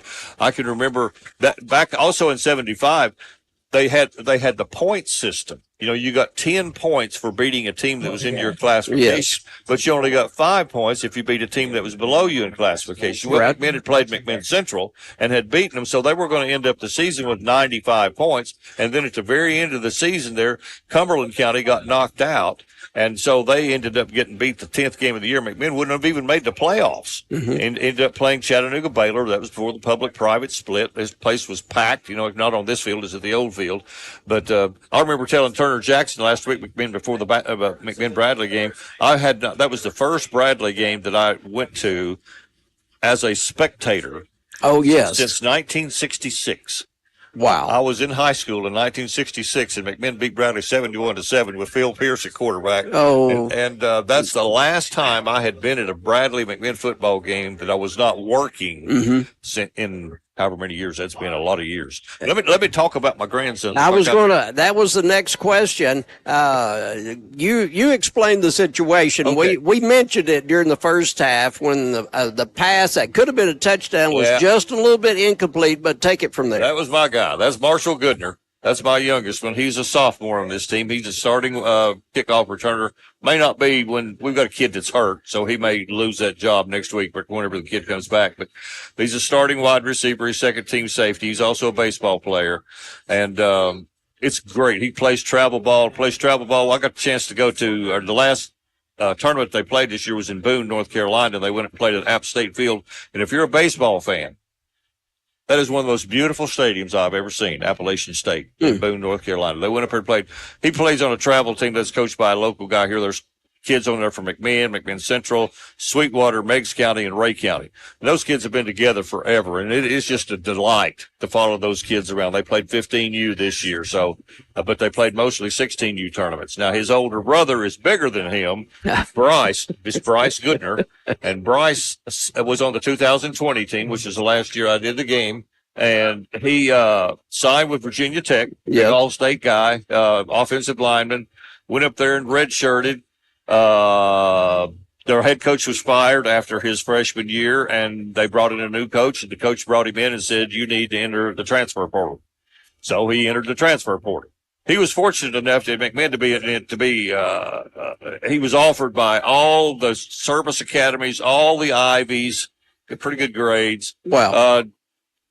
bunch of smaller schools, but that was his only D1 Power 5 offer, and he took it. He's an engineering major, and that's an engineering school. So he has to leave Virginia Tech. He goes to UTC. He makes a freshman all-conference. That was 2 years ago. Last year, first day of fall practice, he comes out and just collapsed. He had heat stroke.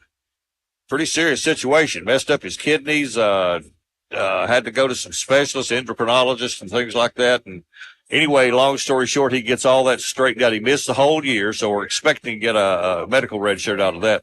So this year he's lined up to start at right guard against Tennessee tomorrow afternoon. Last week in practice, a running back rolls over on his knee and did not dislocate, but strained his meniscus and strained his MCL. Could have been worse. Could have been the ACL.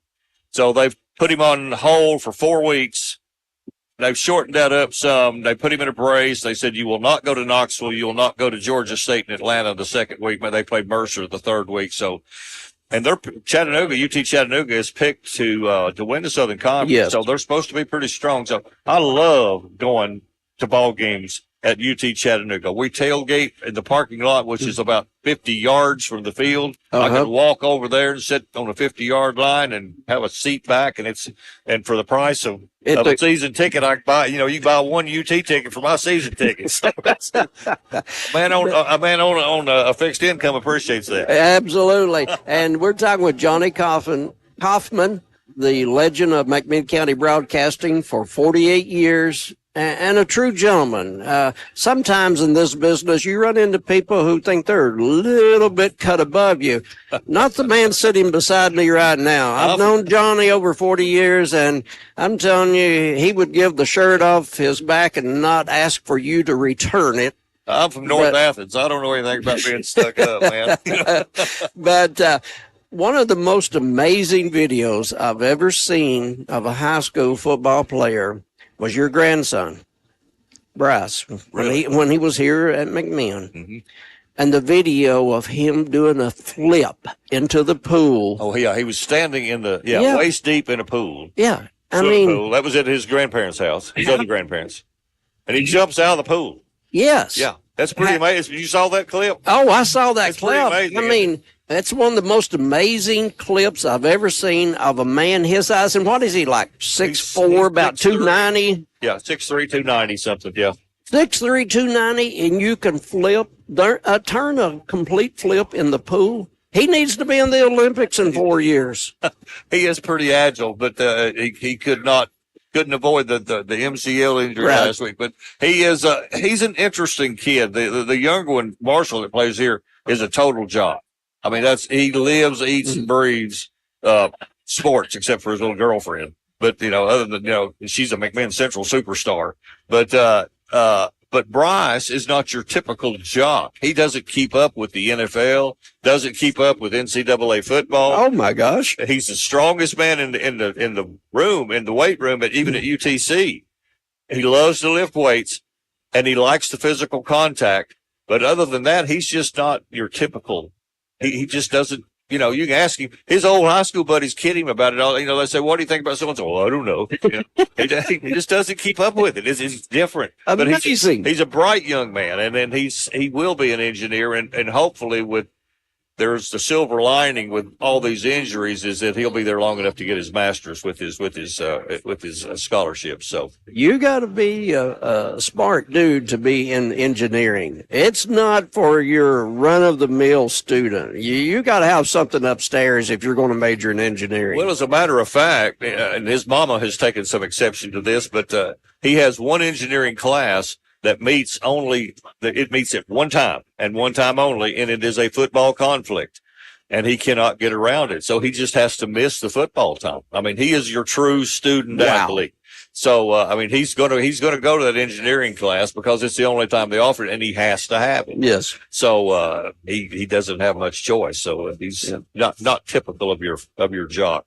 Well, you're not a typical radio guy either, Johnny. You're a class act, and I tell people this when you're not around, and you don't know I'm talking about you, but me and Gary Owenby bring your name up quite often, but It's a pleasure, and I'm not kidding people. It's easy to throw out superlatives of somebody sitting beside you.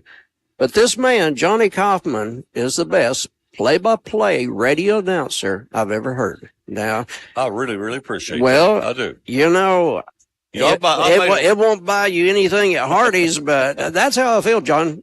You were great to listen to. If you ever want to come back, we have an extra microphone in that bag right over there. You come down to Cleveland. You know, Bo Kegel's one of my best buddies, but it's fun sitting over on the other end of this press box and criticizing. You know, my son and I sitting there texting each other. What's he doing? You know? Got it. You know, you're a true fan. Hey, listen, I always tried to help John Molinak's coach when he was coaching football, just like I used to try to get Dwayne Farmer help me coach basketball at Tennessee Wesleyan. Yes. Neither one of them paying attention to me.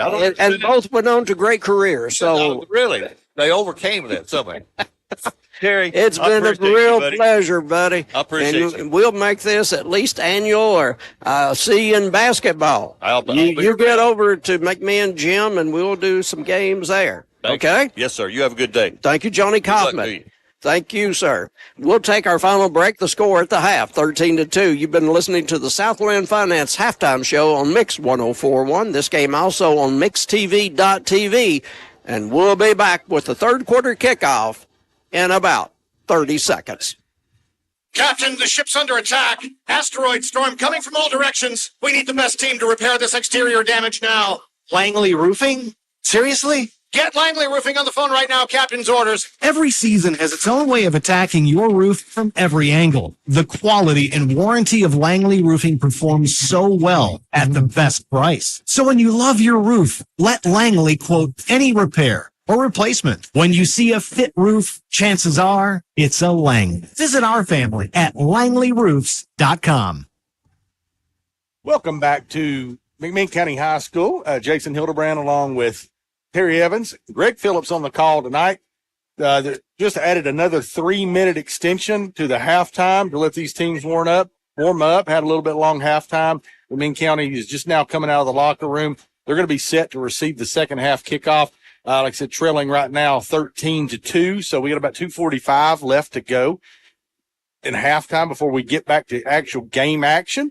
You know, one of the things that, you know, we didn't really discuss a whole lot on there in that first half was I really felt like Cleveland let a lot of opportunities slip through their hands. Literally, we were driving the ball down here early. It looked like we had momentum going in, possibly take maybe a possible 20-2 lead, fumble. And, it just didn't work out for the Blue Raiders on that drive. But I really felt like at any given time, with the way the game was going and the momentum was going, that Cleveland was about to put this thing out of hand. And it never came to fruition. McMinn County just kept, making play after play. Cleveland kept, shooting themselves in their own foot a few times. Not so with penalties like we talked about. They've been better on penalties this week. They only have 3 up thus far, but just mistakes. Not fielding a punt, letting the punt drop down, go inside the half-yard line. Then the first play on Cleveland's next possession, a safety. The fumble down here. I want to see Cleveland do some basics because they had some basic things going well with Isaiah Davis running the ball. I think Cleveland can run the ball well on this McMinn County defense. All right, Jason, very well put and a good summation of the first half. Greg, if you have the halftime stats and give them as we go through the first part of the third quarter. Halftime stats are brought to you by Waste Connections, wasteconnections.com. You want me to give the halftime stats? Please. All right, for scoring, in the first quarter, it ended with the score 6-0. A.J. Westfield on a 2-yard run, incomplete pass on the 2-point conversion try. So Cleveland led 6-0, and that's how we ended the first quarter. Right at the start of the second quarter, after a great punt, the McMinn defense got a safety, so that made it 6-2. And then midway through the second quarter, a long run by Hubbard, and then punched it in from 11 out by Isaiah Davis. Extra point by Bolaños is good, and that made it 13-2. McMinn at the end of the half missed Gideon Upton missed a field goal, but your halftime score is Cleveland 13, McMinn County 2. From a stats, I have to put my glasses on for that, but I don't know where they are. think I've lost my glasses. That's probably not good. Well, I lost my McMinn roster, so, somebody's got them. Let me put my glasses on here. They were in a spot where I couldn't find them right in front of me. So Luke Lawson was 8 of 14 for 35 yards. And interestingly, in the second quarter, he was 4 of 8 for 8 yards. And the last pass he completed put him in positive yardage for the second quarter. So 8 of 14, 35 yards, 50% passing. Running, White has 10 carries for 51 yards. Luke Lawson has 4 carries for 9 yards. And that is it for the McMinn. Rushing. There hasn't been a lot of people to handle the football from a running standpoint. It's been 2 people, and then for the most part, it's you add Dakota Thompson, who has 5 catches for 36 yards, and White has 2 catches for -1 yards. So McMinn in the first half had 95 yards, and we'll get to the Cleveland stats shortly. And we may have a chance to get to them rather quickly as the kick goes out of bounds on the kickoff, Greg. All right, I'll hit it real quickly. So Stevens was 6 of 10 for 81 yards in the first half. He's 4 or 5 in the second quarter. Davis 10 for 91. Stevens 2 for -3. Shropshire 2 for 7. Bolaños 1 for -13 on the punt. 1 for -1 for Braden Carroll. Reggie Hubbard 1 for 41, and A.J. Westfield 2 for 6. He had a rushing touchdown, and Davis had a rushing touchdown. 19 carries for 128 yards. Catches, Braden Carroll 3 for 57. Jayon Smith 2 for 16, and Isaiah Davis 1 for 8. Cleveland had 209 yards in total offense in the first half.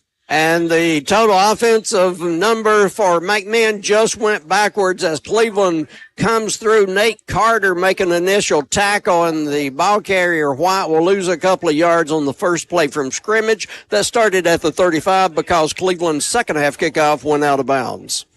Hey, Terry, you notice again there was a low snap that the quarterback Lawson had to pick up off the ground. Whenever you see that happening consistently, you're letting the defense jump in there and make plays a lot easier than what it should normally be. Real good point, Jason Hildebrand. A good snap this time. Pass over the middle is going to be caught. It's going to be Thompson, and Thompson has a first down at the 46-yard line of the McMinn County Cherokees of Bocagle in year number 18.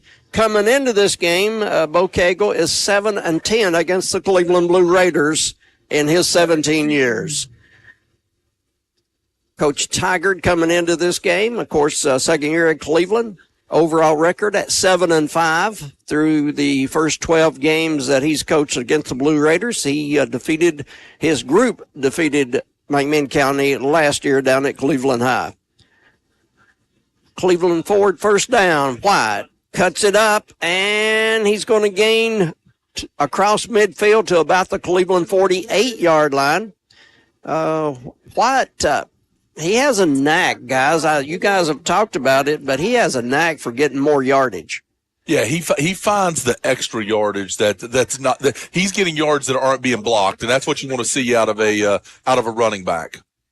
Twins both sides of the field. They haven't shown that a whole lot tonight. And McMinn tends to have that running back that finds yards every year. And they also have good kickers every year, it seems like. Low snap, and it's going to be a keeper.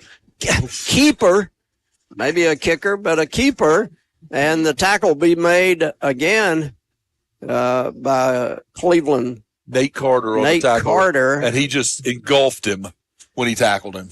So, I think that was a design quarterback draw play there. Third down, they need 4.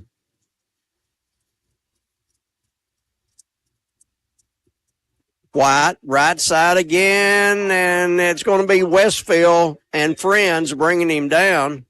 And we have a Cherokee slow getting up, and he's shaking the cobwebs off as Westfield helps him up. Westfield, I think, put him on the ground and then helped him up. That's that poor kid. He's playing over there at that left tackle, and he's playing left guard, and Westfield has just been hammering on him all night long. So that kid has had a tough job tonight, and he's going to feel it tomorrow.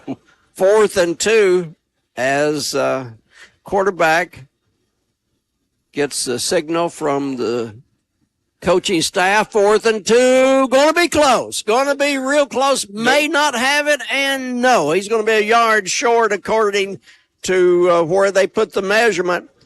So I didn't see who shot through there, but whoever shot through, it was 48. Yeah, so 48. Denatolis for Cleveland? No. Yeah, Denatolis. Yeah, Denatolis. Yep. Yeah, so shot through there and wrapped him up and didn't let him go, and he was able to able to get him stopped. So Cleveland on offense right here. Let's see what they do. Hopefully at the half they talked about throwing the ball shorter and having higher percentage passes. Right side, weak side of the formation, Davis, not much at all. Going back to the Cleveland defense, David Denatolis, a senior, in my opinion, at 6'1", 225. He's played well as defensive end for Cleveland in a fill-in role, honestly, tonight. Absolutely. So he may get more looks as far as playing on the D-line. Good snap, and Stevens, nice fake. Here's a pass, diving, catching the ball, Hubbard. Oh, what a play. First of all, a great snap from Dugan, a great fake by Stevens, and he fired a bullet and stretched out like a swan coming in for a landing was Hubbard, and he cut the ball first down Cleveland. That's a beautiful play, all sides. Davis breaks through right side. He's going to have a first down and run out of real estate. It's amazing what happens when you complete those short to mid passes, how that opens up the running game. Davis on 12 yards right there. That puts him at 101 yards tonight. So 2 games in a row, he's over 100 yards rushing. Early third quarter, and it's going to be 13-2. Cleveland on top, and they fumble the ball, and I believe it's a turnover. It's going to be McMinn ball. Cleveland's second turnover of the game. They lost. Oh, that's going to be ruled an incomplete pass, even though it's just a forward lateral so to me. Ridiculous. I mean, Stevens, a quarterback, gave the ball to Hubbard, who cut right in front of him. And now the play is going to be overturned, and they're going to say McMinn does recover, indeed, a fumble. Yeah, Tiger's going to argue that. I'm not sure he's going to win, but because Stevens turned loose of the ball and put it forward. So I'm not sure what the high school rule is. In the NFL, that's a forward pass. Well, here it's a fumble. It's going to be ruled that way after initially saying Cleveland ball incomplete pass, but that's the second turnover. If it stands for Cleveland, they threw an interception in the end zone in the first half and now fumbled the ball away, their first possession of the second half. And it will be at the McMinn 37-yard line. And that one official out there standing over the ball, I got to respect him because the McMinn center bent over to snap the ball. And the official, instead of telling him to hold on or putting a hand on the shoulder pad, he just pushed his helmet up and said, son, you're not going to snap that ball right now. Yeah. Here, Gregor, let me show you. We're not on TV, but let me do instant replay and slap you up on the side of the head. Go over there and do it on TV to Shelton and show him what he did. 1st and 10 McMinn at the 37-yard line. And a good snap. Here's a give. White. Hard yards as he runs into Westfield. And once again, Denatolis out there. He's having a heck of a game at left defensive end.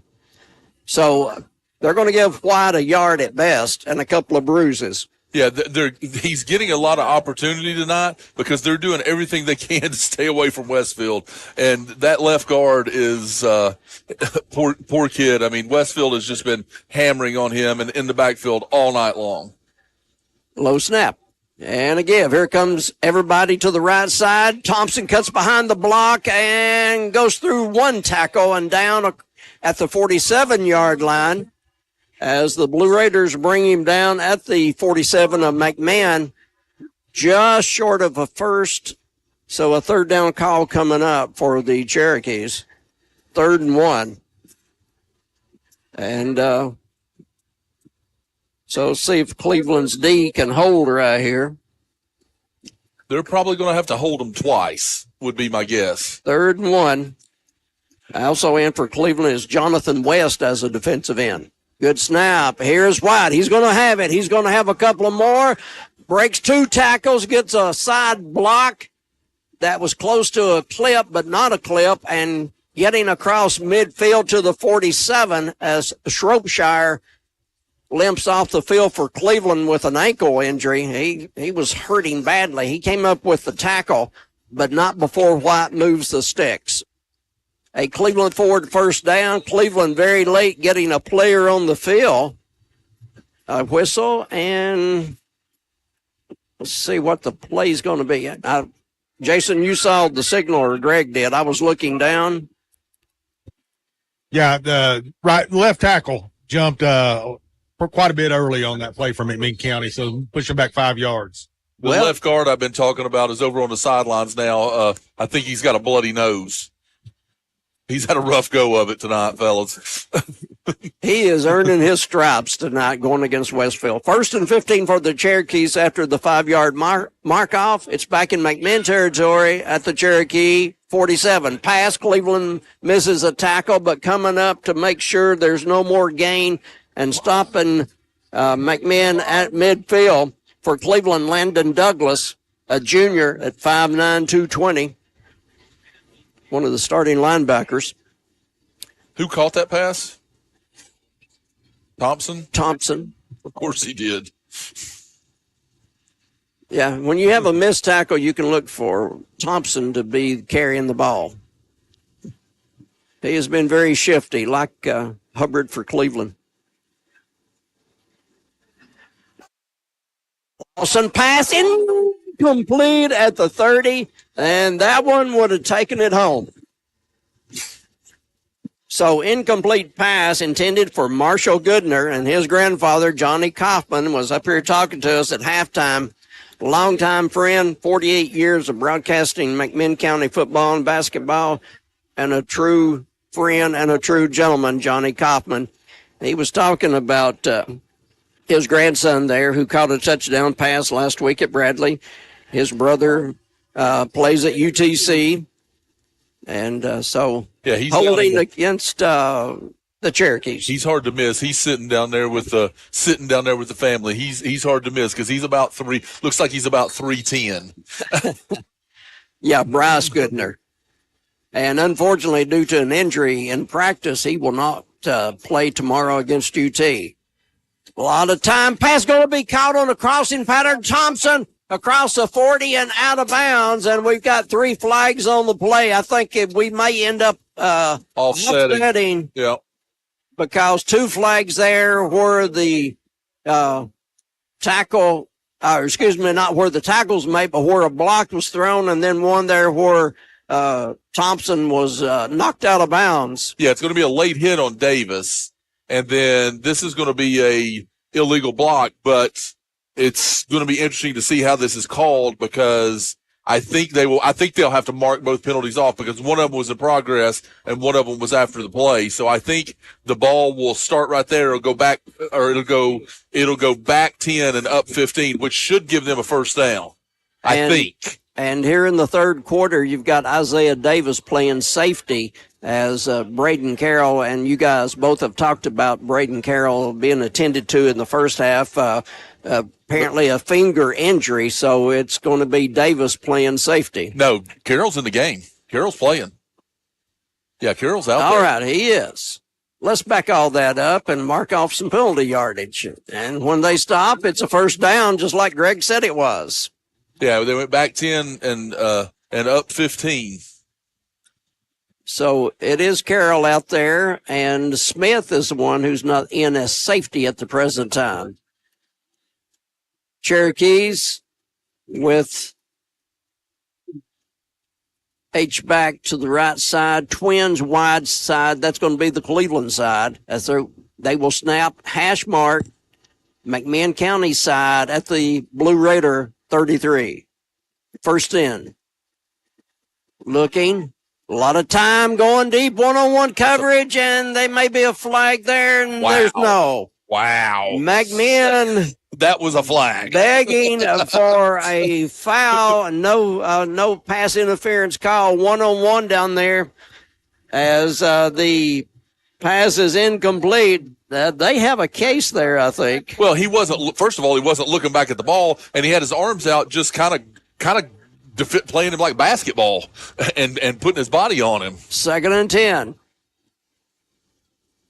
As McMinn will look to the sideline. Luke Lawson, a sophomore quarterback, his first year of starting, beat out a senior for the starting quarterback position. Here's a give, and it's going to be cutting back against the grain, gaining more yards inside the 30 to near the 25 is Tarzan White. And that's Goodner getting up slowly.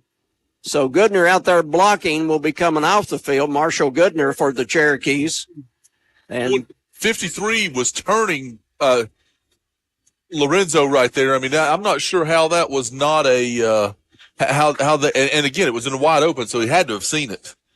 We get an official's timeout. There's a Cleveland player down with a cramp. Okay. So 4:35, and we'll go ahead and take a timeout and send it back to Keeley at the station. This will be a 60-second timeout brought to you by Milliken Vane.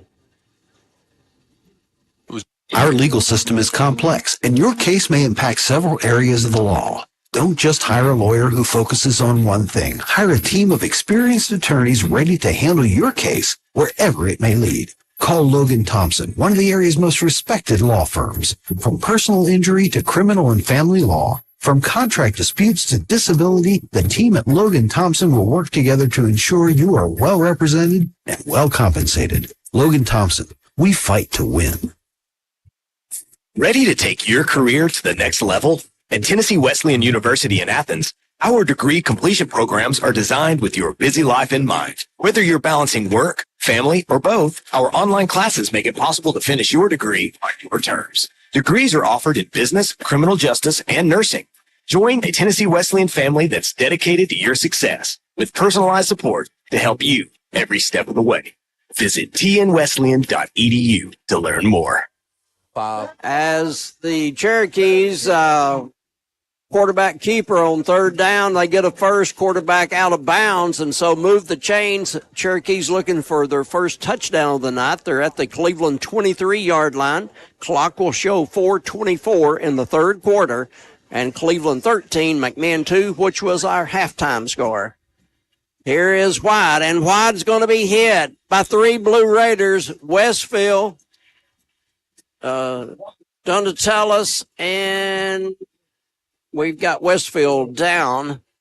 Oh. So Westfield, I think he's cramp. I think hopefully that's a cramp, but not his knee again. Yeah, he had a knee problem from last week. It looks like it's a cramp.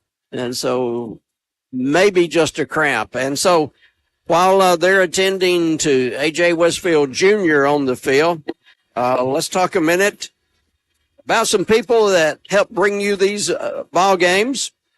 Voytik Center for Orthopedic Care for all your orthopedic needs, VOYTIK, Voytik.com. Dale's Heating and Air, just call Dale's. If you needed an air conditioning expert, or if you need to have your system checked for the winter coming up, Dale's, just call Dale's.com. Chick-fil-A, located on Key Street in Paul Huff. Download the Chick-fil-A app today. Crown, your Jeep and Ram headquarters in Southeast Tennessee, I-75 at exit 20, Crown.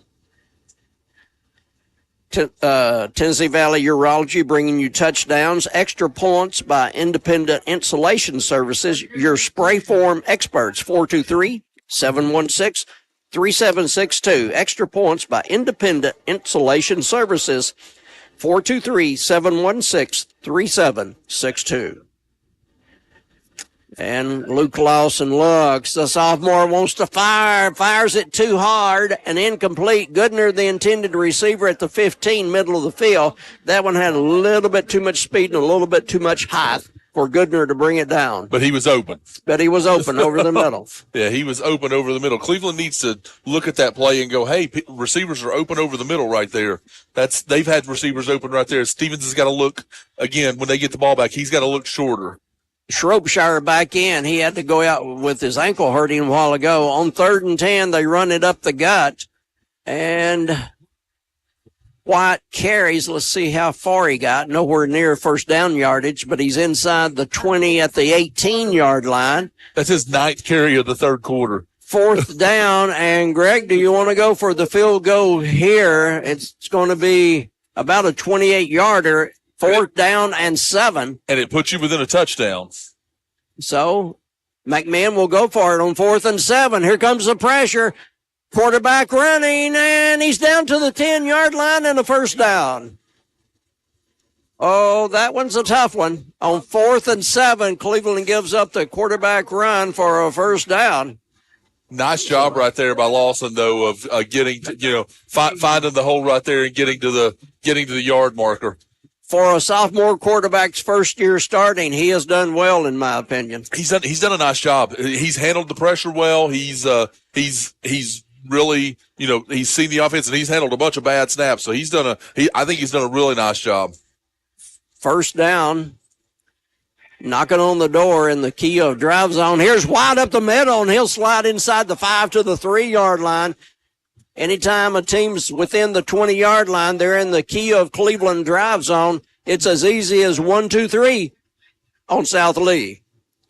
McMinn quickly to the line, looking for their first touchdown of the game. They trail 13-2 in the 3rd, and it's White and right to the middle of the line. Not a first down, but down near the 1-yard line. So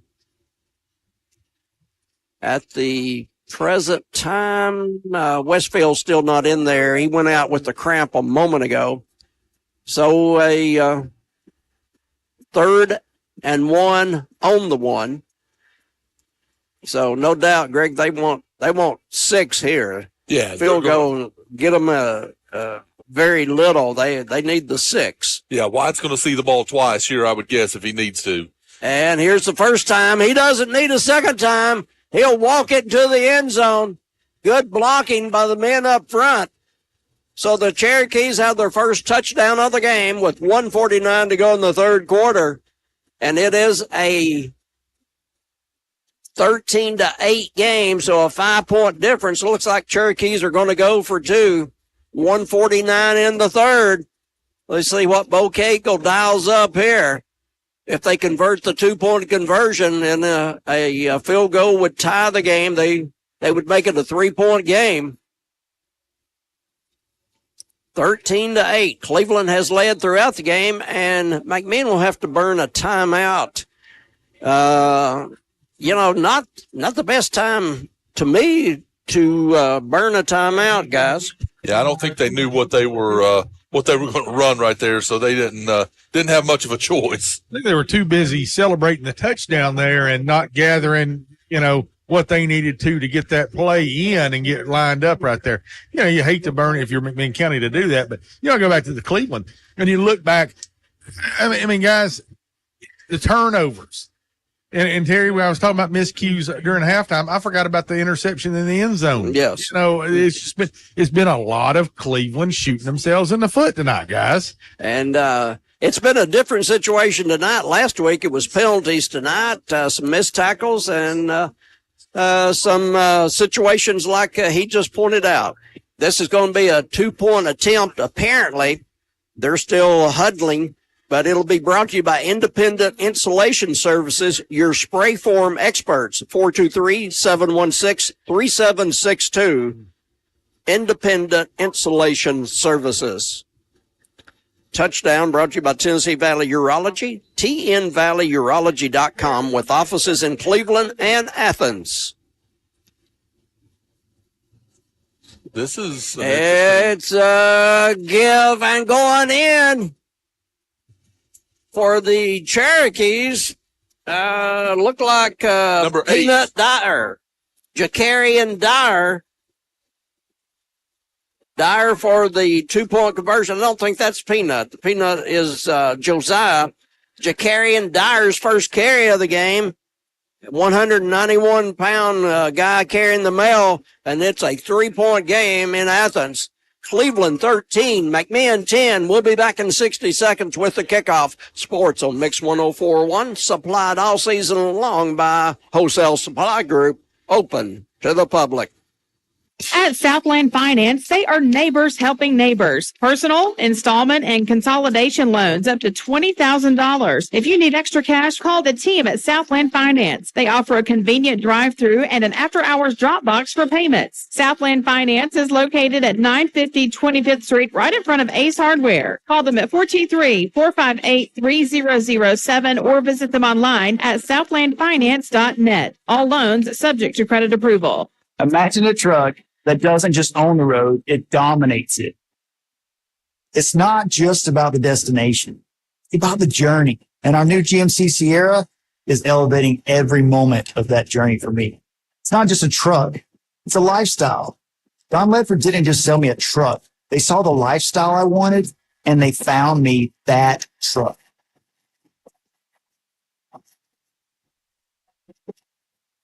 We have a typical Cleveland McMinn game. Cleveland 13, McMinn 10. 1:49 in the third quarter. Yes, it's late, but we got an 8 o'clock start. So here's the kickoff from the hash mark. Cleveland side of the field, taking on the run at the 25.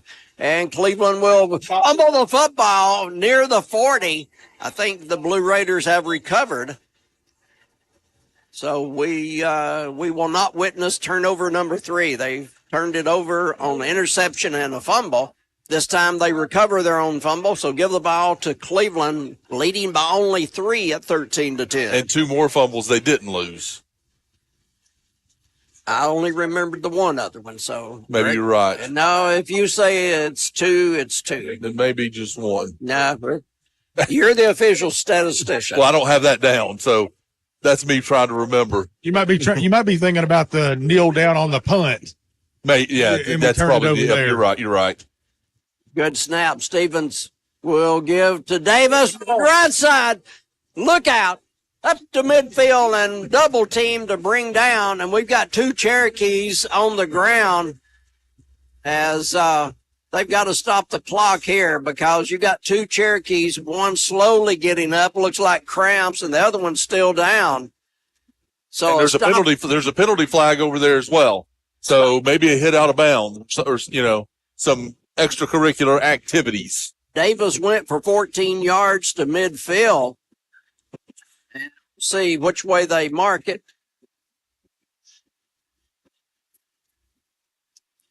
Unsportsmanlike against the Cherokees.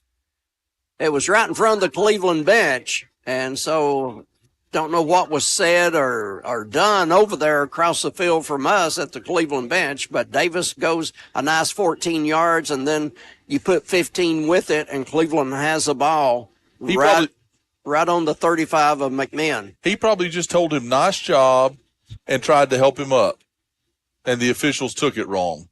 Yes, because this is the friendly city. It's on a sign when you come to town.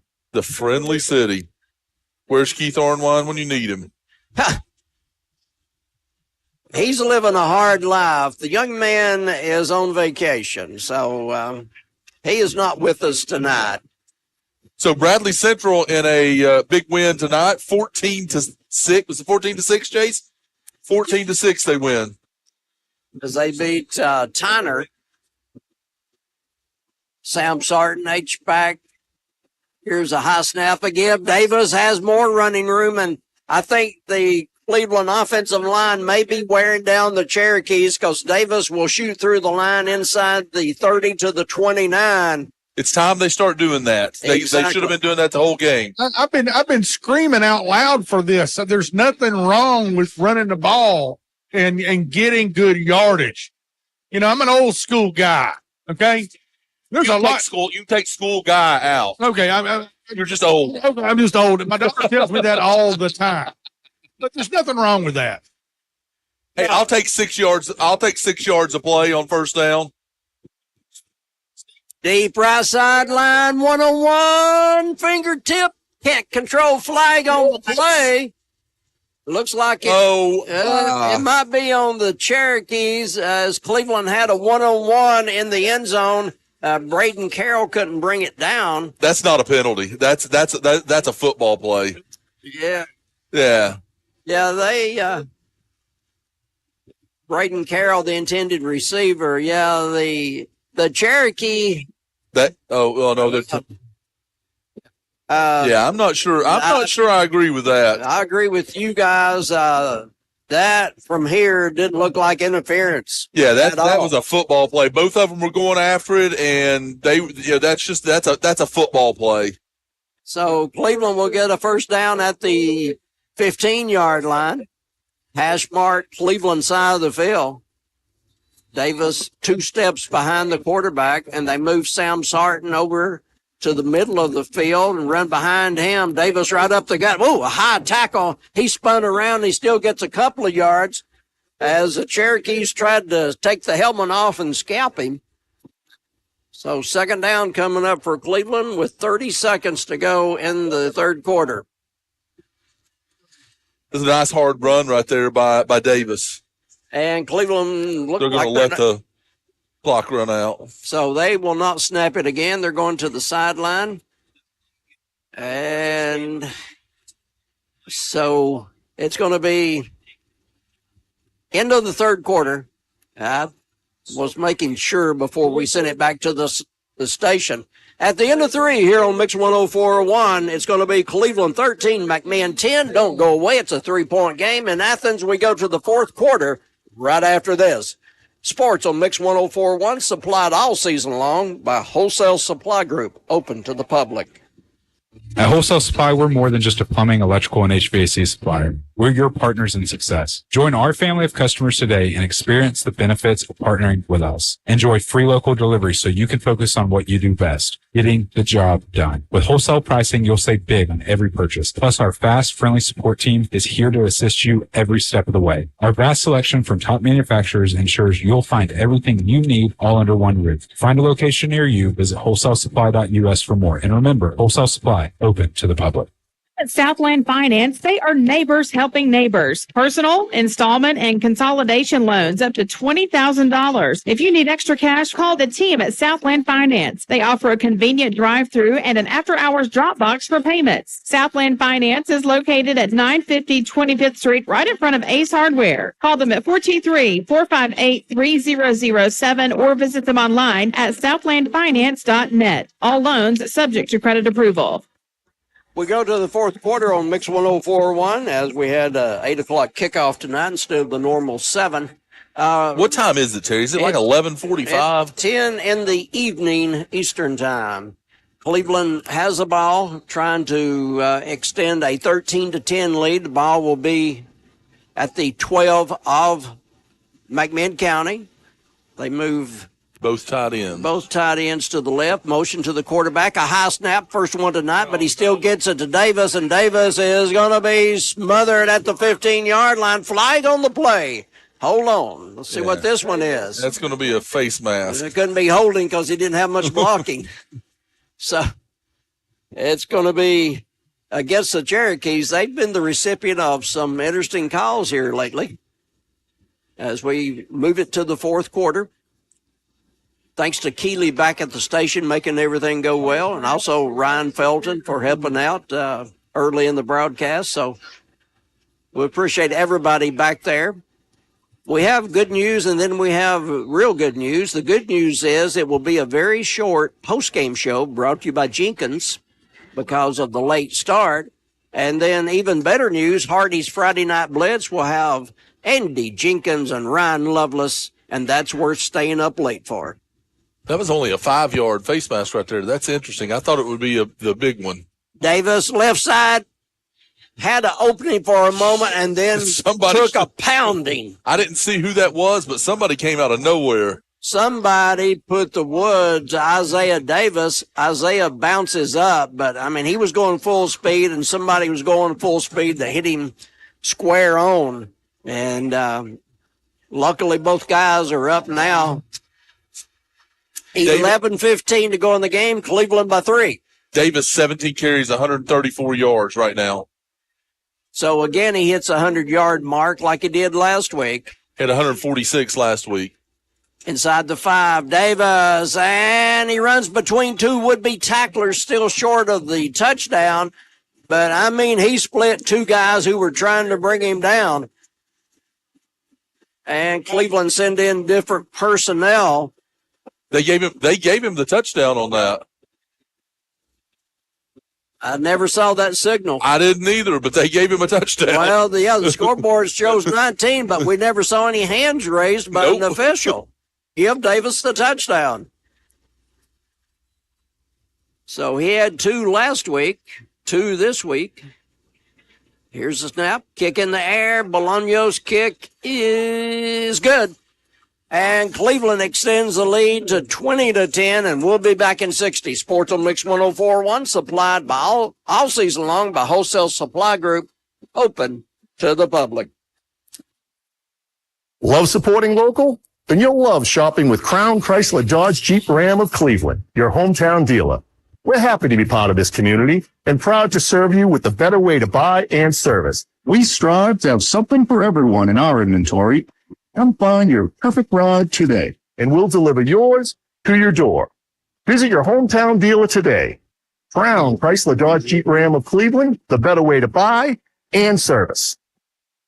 Is your home too hot in the summer and too cold in the winter? At Central Heat and Air, your local HVAC experts, we've got you covered. Our top-notch technicians provide fast, reliable service to keep your home comfortable year-round. From installation to maintenance, we handle it all. You'll never be left out in the cold or the heat. Call Central Heat and Air today at 423-478-7778. That's 423-478-7778. Or visit us online at docsair.com. That's DOCSAIR.com. Central Heat and Air, your healthy home company. It's their first touchdown of the game and a 2-point conversion to make it a 3-point game. Cleveland comes right back, marches down the field, and scores, and the lead is back to 10 at 20-10. Cleveland, 10:57 on the fourth quarter clock. Greg? That's a statement drive right there by Cleveland. That's a drive they had to have, and like Jason said, they ran hard-nosed football. They let the offensive line lead them and just took it right down the field. That's a statement drive for what is looking to be a statement win here for Cleveland. Bolaño, slow line drive, bouncing and picked up near out of bounds. 10, 15, 20, and hammered. So, play over in front of the Cleveland bench. Somebody came up big on special teams right there to do a very good stop on that. Douglas on the stop for Cleveland, so give him a star. And it's going to be McMinn ball. And, guys, they're going to have to do probably something they don't like doing a whole lot is putting the ball in the air. Yeah, I mean they've got 11 minutes here. I mean, so they've got plenty of time, but they've got to move quickly, and they've got to gain yardage whatever they're doing. Westfield back in the game. A penalty. And and now we get a flag laid after the play, and White takes a pounding from the Cleveland defensive line. White took a step before the ball was snapped, but the flag didn't fly until he was being hammered to the ground. He would have appreciated a quicker whistle on that one. No doubt. Well, he should have blown the play dead the minute that he came forward. So it shouldn't have been a snap. That wasn't an illegal motion. That was a false start because he went forward. Illegal motion is going sideways. So, wind the clock. We're moving toward the 10-minute mark of the fourth quarter. We're well past the 10 o'clock mark. We're long gone from 10, and the pass incomplete, flag on the play, and the pass is about 5 yards behind the receiver, but Cleveland's defense is going to be called for pass interference. So suddenly the yellow has come out of the sky here in the second half. Terry, what are you saying? I'm saying what a nice first half we had. 10:30 to go in the ball game, and a 20-10 Cleveland lead, trying to go 2-0. They were ranked number 10 in 6A this week in the first statewide poll of the year, and the Cherokees were ranked 10th in the first 5A poll of the year. So somebody's going to have their unbeaten one-game win streak stopped tonight. Everybody close for the Blue Raider D. Nobody deep at all. McMinn with twins to both sides. I don't think Cleveland thinks that McMinn's wide receivers can run past them. And I would tend to agree with that, but they've just got to be careful with that. And short pass going to be caught. Cleveland will miss a tackle, and yeah, he was down. Knee was down. Goodner on the reception. And McMinn has a receiver coming up limping. Looks like he's headed to the sideline. That's going to be Silas Mack coming out. And so actually a completion, but a yard loss on the play because Goodner's knee hit the ground. Looking over the middle, short pass, and Thompson finally's hit and brought down by the first man.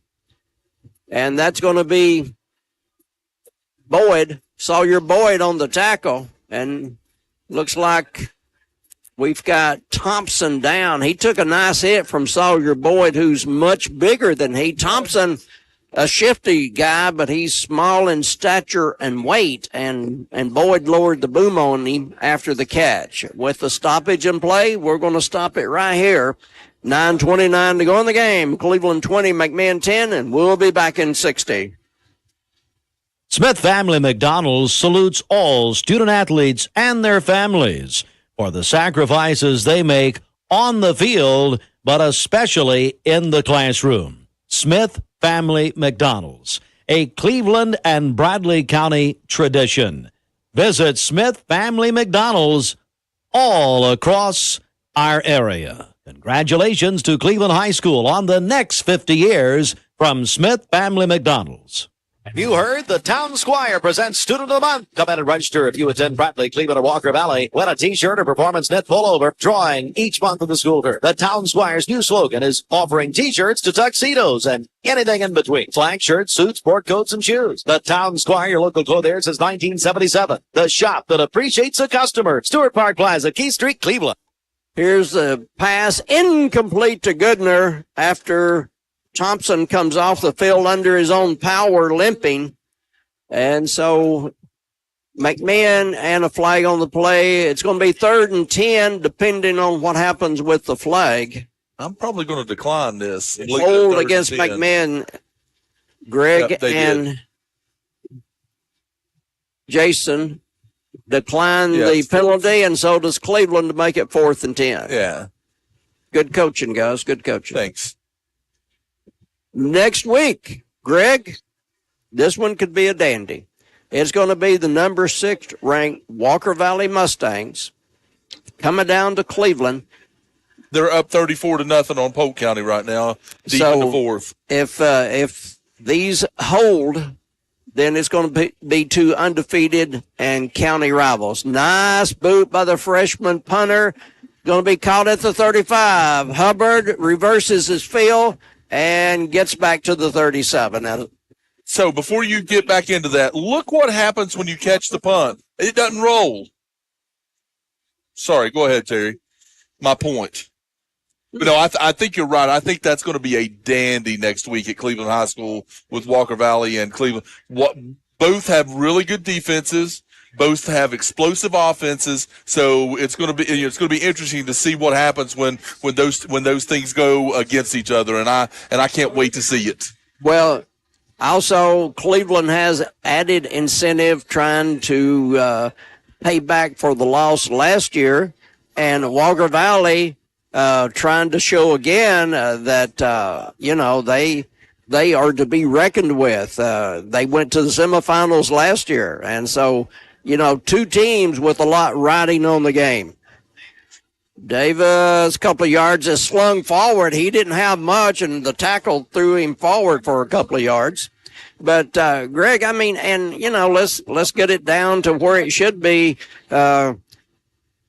not only rivals, but I mean, you have young people coming up through elementary and junior highs, and they got to decide where they're going to play ball when they get to high school. Are you saying there's recruiting going on? No. I'm saying young people look at things of like who's got a good program and is winning when I'm ready to go to high school.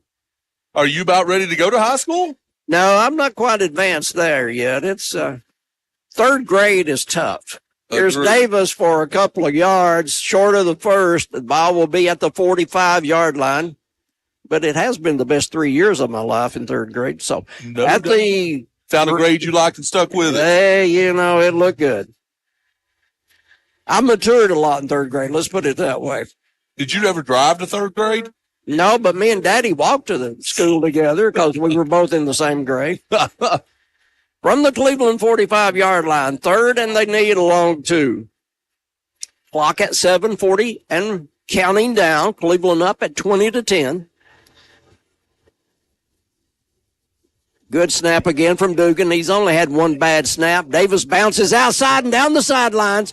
They thought they had him 3 times. He makes another one miss. 10, 5, and down. Oh, every Cherokee had an opportunity along the sideline. And Isaiah just said, no, I'm going south. I'm going toward Cleveland, and he's only a few yards from another touchdown. He's got 2 tonight. That's 50. That was a 53-yard run by Davis right there, and a lot of individual effort on that. I mean, what a phenomenal job of avoiding those guys and exploding out again, getting almost tackled and exploding again. Nice run right there by Isaiah Davis. I love the balance. You see him just, working the sideline over there and keeping his balance when he's banging off some of these McMinn County defenders. I mean, that was a heck of a run by Isaiah right there to get Cleveland into even closer to scoring fear. And it's going to be Davis, rightfully so. He's hit and drugged down, and that might be about a 2-yard loss. I mean, I know you want to get Davis a touchdown right there because of the effort right there, but you either got to take a timeout or you got to get him out for a play because he was gassed. And, Greg, he's got to be close to 200 yards. He's close. So he was at 197 before that 2-yard loss. So he's at 22 carries, 195 right now. So here's hoping for a 5-yard carry into the end zone. Yeah, that would be nice. 5 yards gets 200 and another touchdown. I would say he's going to get it right here. Both tight ends move to the left. That's a lot of power behind those guys. Nice fake, rolling right. Stevens fires, pass incomplete in the end zone. Had Boyd wide open. Why do you try to throw it to the other guy? So anyway, yeah, Boyd could have stepped in or fallen into the end zone, but pass was not intended for him. It was the back of the end zone on a crossing pattern for Sam Sarton and goes incomplete. So now we get the big package in. So Cleveland looking at third down. Ball at the 5 of McMinn. Just over 6 minutes to go in the game. Cleveland trying to salt it away here. And running in, it's going to be Braden Carroll for the 5 yards. Braden Carroll on a direct Wildcat snap for the 5 yards. And Cleveland moves it to a 26-10 count. Yeah, I think the coaches just want to kind of just test me up here because I'm sitting here thinking I would have ran the jumbo package on first down from the 2-yard line, but then we get it third down, but you run the jumbo package and it still pays off. So good drive for the Raiders right there. Yes, and 26-10, just under 6 minutes left. So unless the wheels fall off the wagon, as Cleveland was late getting the last man out there for the point after, Cleveland will be hosting Walker Valley next week, and looks like both will be 2-0. Green puts down the snap from Chase Stevens. A kick by Bolaños says good. We'll take a break. 5:59 on the clock, and the Blue Raiders lead this one 27-10. Stay tuned. As soon as we finish, it's Hardy's Friday Night Blitz. Andy Jenkins, Ryan Lovelace, and we'll be back here in 60 seconds. Voitic Center for Orthopedic Care treats all orthopedic injuries, including neck and back pain. At Voitic Center for Orthopedic Care, insurance isn't a worry because they accept all insurances and can even get same-day appointments or even walk-ins. Digital x-rays are even on site. Voitic Center is also a certified concussion care specialist. Contact Dr. Voitic and his staff at 479-3600 for your appointment today. Pediatric Dentistry and Orthodontics of Chattanooga is excited to announce the opening of their new Cleveland location at 680 Stewart Road. Our new location is combined with pediatric dentistry and orthodontics all under one roof. From routine dental cleanings to braces, we've got you covered. We can't wait to see you at our beautiful new office. Give us a call to get scheduled at 423-541-5500 or visit www.pdoc.com. Pediatric Dentistry and Orthodontics of Chattanooga, where success starts with a smile. Cleveland's kickoff coming up after the Tennessee Valley Urology touchdown run by Braden Carroll. The point after kick by Bolaños. And here's Bolaños kicking hash mark Cleveland side very high and backing up and fumbling the ball at the 5-yard line. Thompson, he picks it up. He went out a while ago hurting, but he's back in there now. And the little man will make the 15, and that'll be it. He's not full. You could tell by the way he was running right there. He's not full speed right now. Thompson is tired and hurt. Of course, he's played a lot too, so I think he's hurting. We appreciate our friends at the 24/7 movement and also the ATS, the Bridge, for helping us with our pregame setup tonight. Join the 24/7 movement and make a difference, keeping drivers and passengers safe on our roads. In memory of Dustin and Brittany Dillard. Find out more at the 247movement.org. Cleveland late to get on the field right there. And we get a flag. We get 2 flags. And the other officials are too tired to drop theirs. They're going to keep them in their pocket. And it's going to false start against the Cherokees. They need to keep them in their pockets. But it does look like the Yellow Hankies match this week, though, Greg. I know last week there was some, discussion on one kind of like an orange color. One was neon, and there were definitely more uniform. There were definitely some different colors last week. Yes. He was a give and running the ball, but for little yardage is white. And Cleveland steps up to drop him after a couple of yards at most. And on the tackle for Cleveland, David Denatolis in there again. Played a nice game. He's played a really nice game. Yeah, so here we are with 5:27 to go in this game, and A.J. Westfield has been playing the whole game. That's encouraging that he's played the entire game, and he hasn't made a lot of tackles, but he's been very disruptive. Lawson in a lot of trouble. Running, decides to keep it and tries to go over a defender, and it ends up in the air getting hit by Sawyer Boyd, but the young sophomore quarterback will bounce up. But, you talk about, Westfield, causing some disruption in there. And I'm sorry, the play's coming up, guys. You guys go. McMinn, 3rd down, need 4. Ball back near their 20. They are in no hurry whatsoever with 4 minutes left, and they need 3 scores. Still getting people where they want them to be. Lamcon ready, makes time, 10 seconds on the play clock. And bouncing outside White. He's got room. 30, 40, somebody better step up midfield. And what an angle taken on him by Jawan Smith and knocks him out of bounds. But not before he reaches the 41 of Cleveland. What a run by White. And now Greg will call him Tarzan after that run. Nope, I refuse. 22 carries, 119 yards. That put him over 100 yards rushing as well. Here, new ball carrier, and he's out of bounds inside the 35 to the 33-yard line. It's Dyer again. So, yes, Nakarian Dyer at 5'8", 191. Biggest running back weight-wise that we show. McMinn quickly to the line, and Westfield jumps off sides. So move 5 yards down the field, put it inside the 30 with 4:11 on the clock. Reminds me of a highway in Polk County. I think Westfield just was tired and needed a break. But if you notice, I was talking about Westfield earlier just a few seconds ago.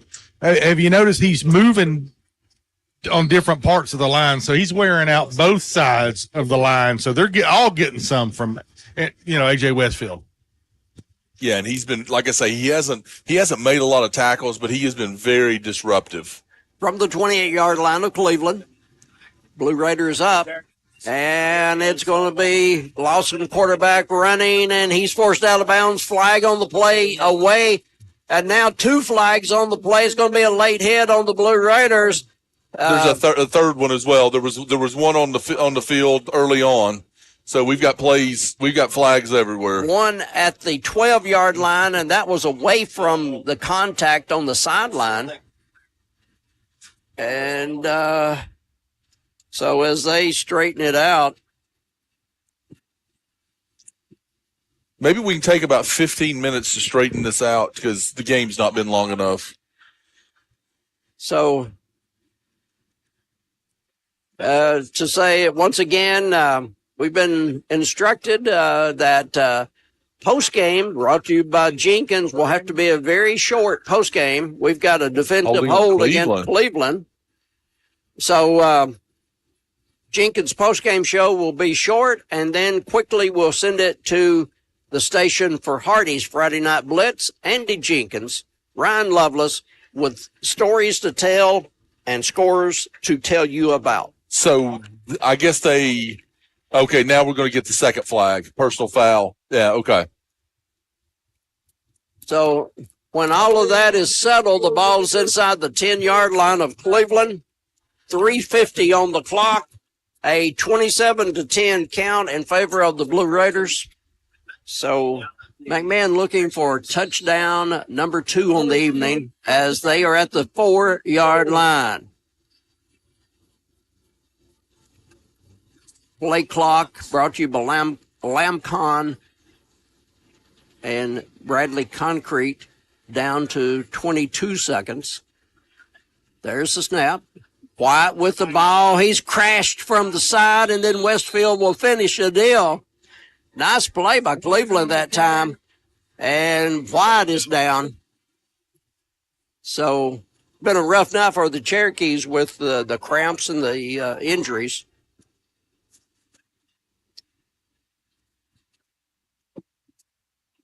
As we will have a quick post-game show. We want to thank USS, Chattanooga's waterproofing and foundation expert, USSTN.com, bringing you the huddle when teams go to the huddle, USSTN.com. Knocking on the door, Cherokees, clock 3:30 and moving. Cleveland up 27-10. They act like this is a one-score game. They move their H-back over to the left side. Here's a give, and Dyer, nothing there. Did he fumble? Cleveland thinks he did, and the official says, yes, Cleveland football with just over 3 minutes on the clock, leading the Cherokees at 27-10. Hardy's Friday Night Blitz will have the highlights of the Bradley win tonight over Tyner. Yeah, I'm looking forward to listening to Hardy's Saturday Morning Blitz. And the Walker Valley win over Polk County. And it appears it's going to be a Cleveland win over the Cherokees with just over 3 minutes to go in the game and leading 27-10. So send the Cleveland offense out there. And Greg, yes, sir. Is that the first McMinn turnover tonight? That is correct, sir. So time for Cleveland to run out 3 minutes on the clock. And it's going to be Davis, who's had one fantastic game. And wide left, he keeps struggling. They keep trying to bring him down. Wisely, Isaiah goes down to keep the clock going as we're now under 3 minutes in this one. Greg will give you a very short post-game show brought to you by Jenkins. Cleveland wins. Post-game over. Short and sweet. So Davis going the wrong direction on yardage. That's 2 carries in a row. He's gone for negative yardage. He was. 2nd and 12 coming up. Isaiah wants some time off the clock. That's what he's rushing for. He goes to the left side, and this time he puts the helmet down and gets the 2 yards back and maybe 1 to spare. As we're at 2:22 and a timeout by the Cherokees. So we'll take it with them in just a second, but let's talk about ATS. The bridge raises awareness of the opioid epidemic. I'll get it right in a minute. Guiding people who are ready to seek treatment and encouraging them to sustain sobriety once they are clean. Find out more at atsthebridge.com. We'll send it back to Keeley at the station for this 30-second timeout. Our legal system is complex, and your case may impact several areas of the law. Don't just hire a lawyer who focuses on one thing. Hire a team of experienced attorneys ready to handle your case wherever it may lead. Call Logan Thompson, one of the area's most respected law firms. From personal injury to criminal and family law, from contract disputes to disability, the team at Logan Thompson will work together to ensure you are well represented and well compensated. Logan Thompson, we fight to win. So Cleveland, after the McMinn timeout, looking at 3rd down, and they need basically 10 on the clock down near their 10-yard line. Low snap. Stevens, left sideline. Pass is going to be caught. What a nice catch at midfield. And the Cherokee defender saying, I came up with the ball. Let's see what the officials rule. Yeah, it's a tie goes to the offense. And so ball is going to be ruled a completion. And so Smith there on the catch. So it's going to be Cleveland 1st down, and that should wrap it up pretty good. Run it 3 times and call it a game. Wrestling match for the ball that time. But Stevens put the money right on it where it was a very catchable flag.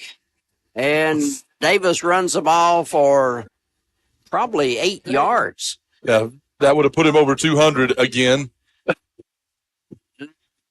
Let's see if it gets wiped out.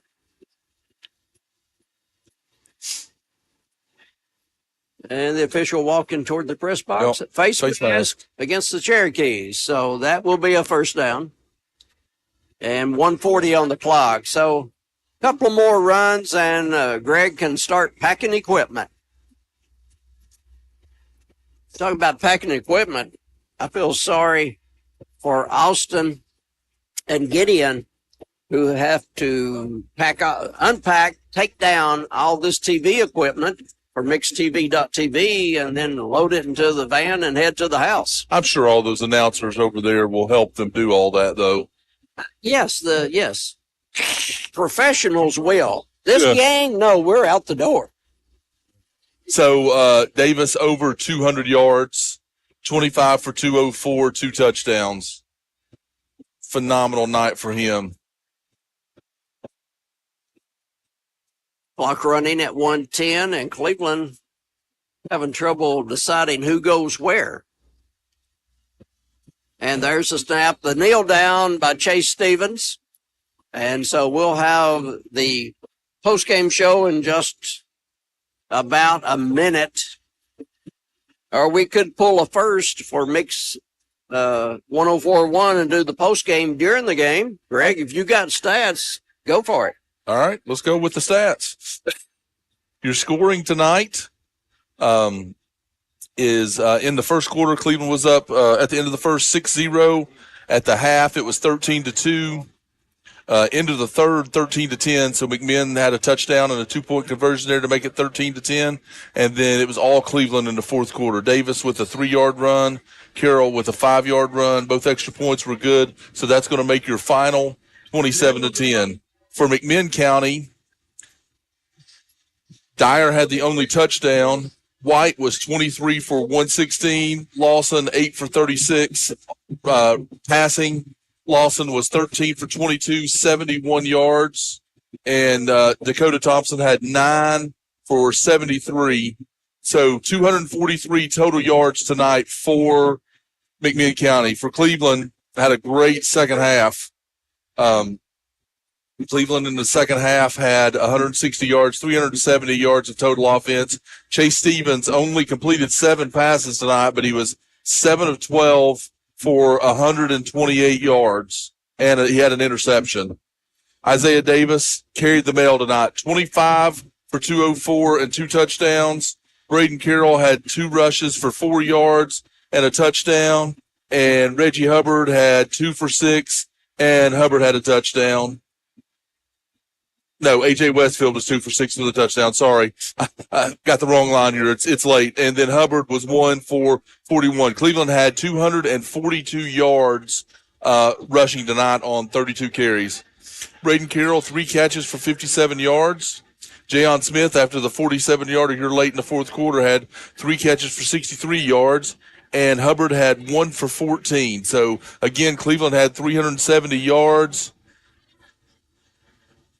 Had 80 yards in penalties, and they had an interception, and Hubbard had a fumble, and McMinn had 2 turnovers as well. They had 1 turnover on the Dyer fumble, and it was Brown with the interception. So that's your all your stats and your scoring summary. So your final tonight: Cleveland 27, McMinn 10.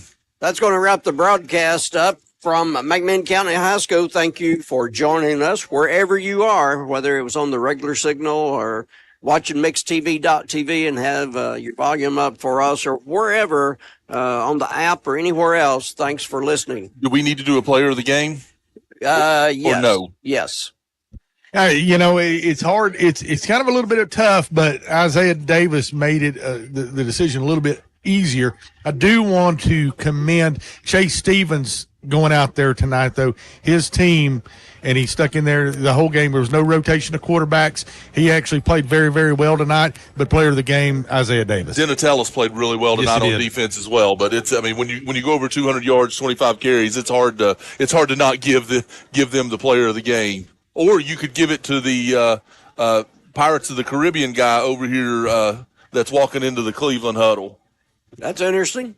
Well, tonight was pirate theme so their student section was themed tonight was pirate. Hey, can we also give a shout out to these refs up here tonight? Considering what we went through last week, and then the big contrast of what we saw tonight. Many times Cleveland fans have come up here. Many times Cleveland fans have not been appreciative of the officials. Tonight, actually, I thought Cleveland caught a couple of breaks, and McMinn kind of was on the receiving end of a couple of calls that were questionable. But, yes, overall the crew did well. And kudos to Cleveland for cleaning up a lot of stuff during the week. Absolutely. So Cleveland was 9 for 80, and McMinn was 11 for 90 in penalties. Isaiah Davis, Dale's Heating and Air, player of the game, justcalldales.com. And now, just call 614-6499 because it's time for Hardy's Friday Night Blitz. Cleveland 27, McMinn 10. Thank you for listening wherever you are. And now we send it back to the station for Hardy's Friday Night Blitz. Ready to take your career to the next level? At Tennessee Wesleyan University in Athens, our degree completion programs are designed with your busy life in mind. Whether you're balancing work, family, or both, our online classes make it possible to finish your degree on your terms. Degrees are offered in business, criminal justice, and nursing. Join a Tennessee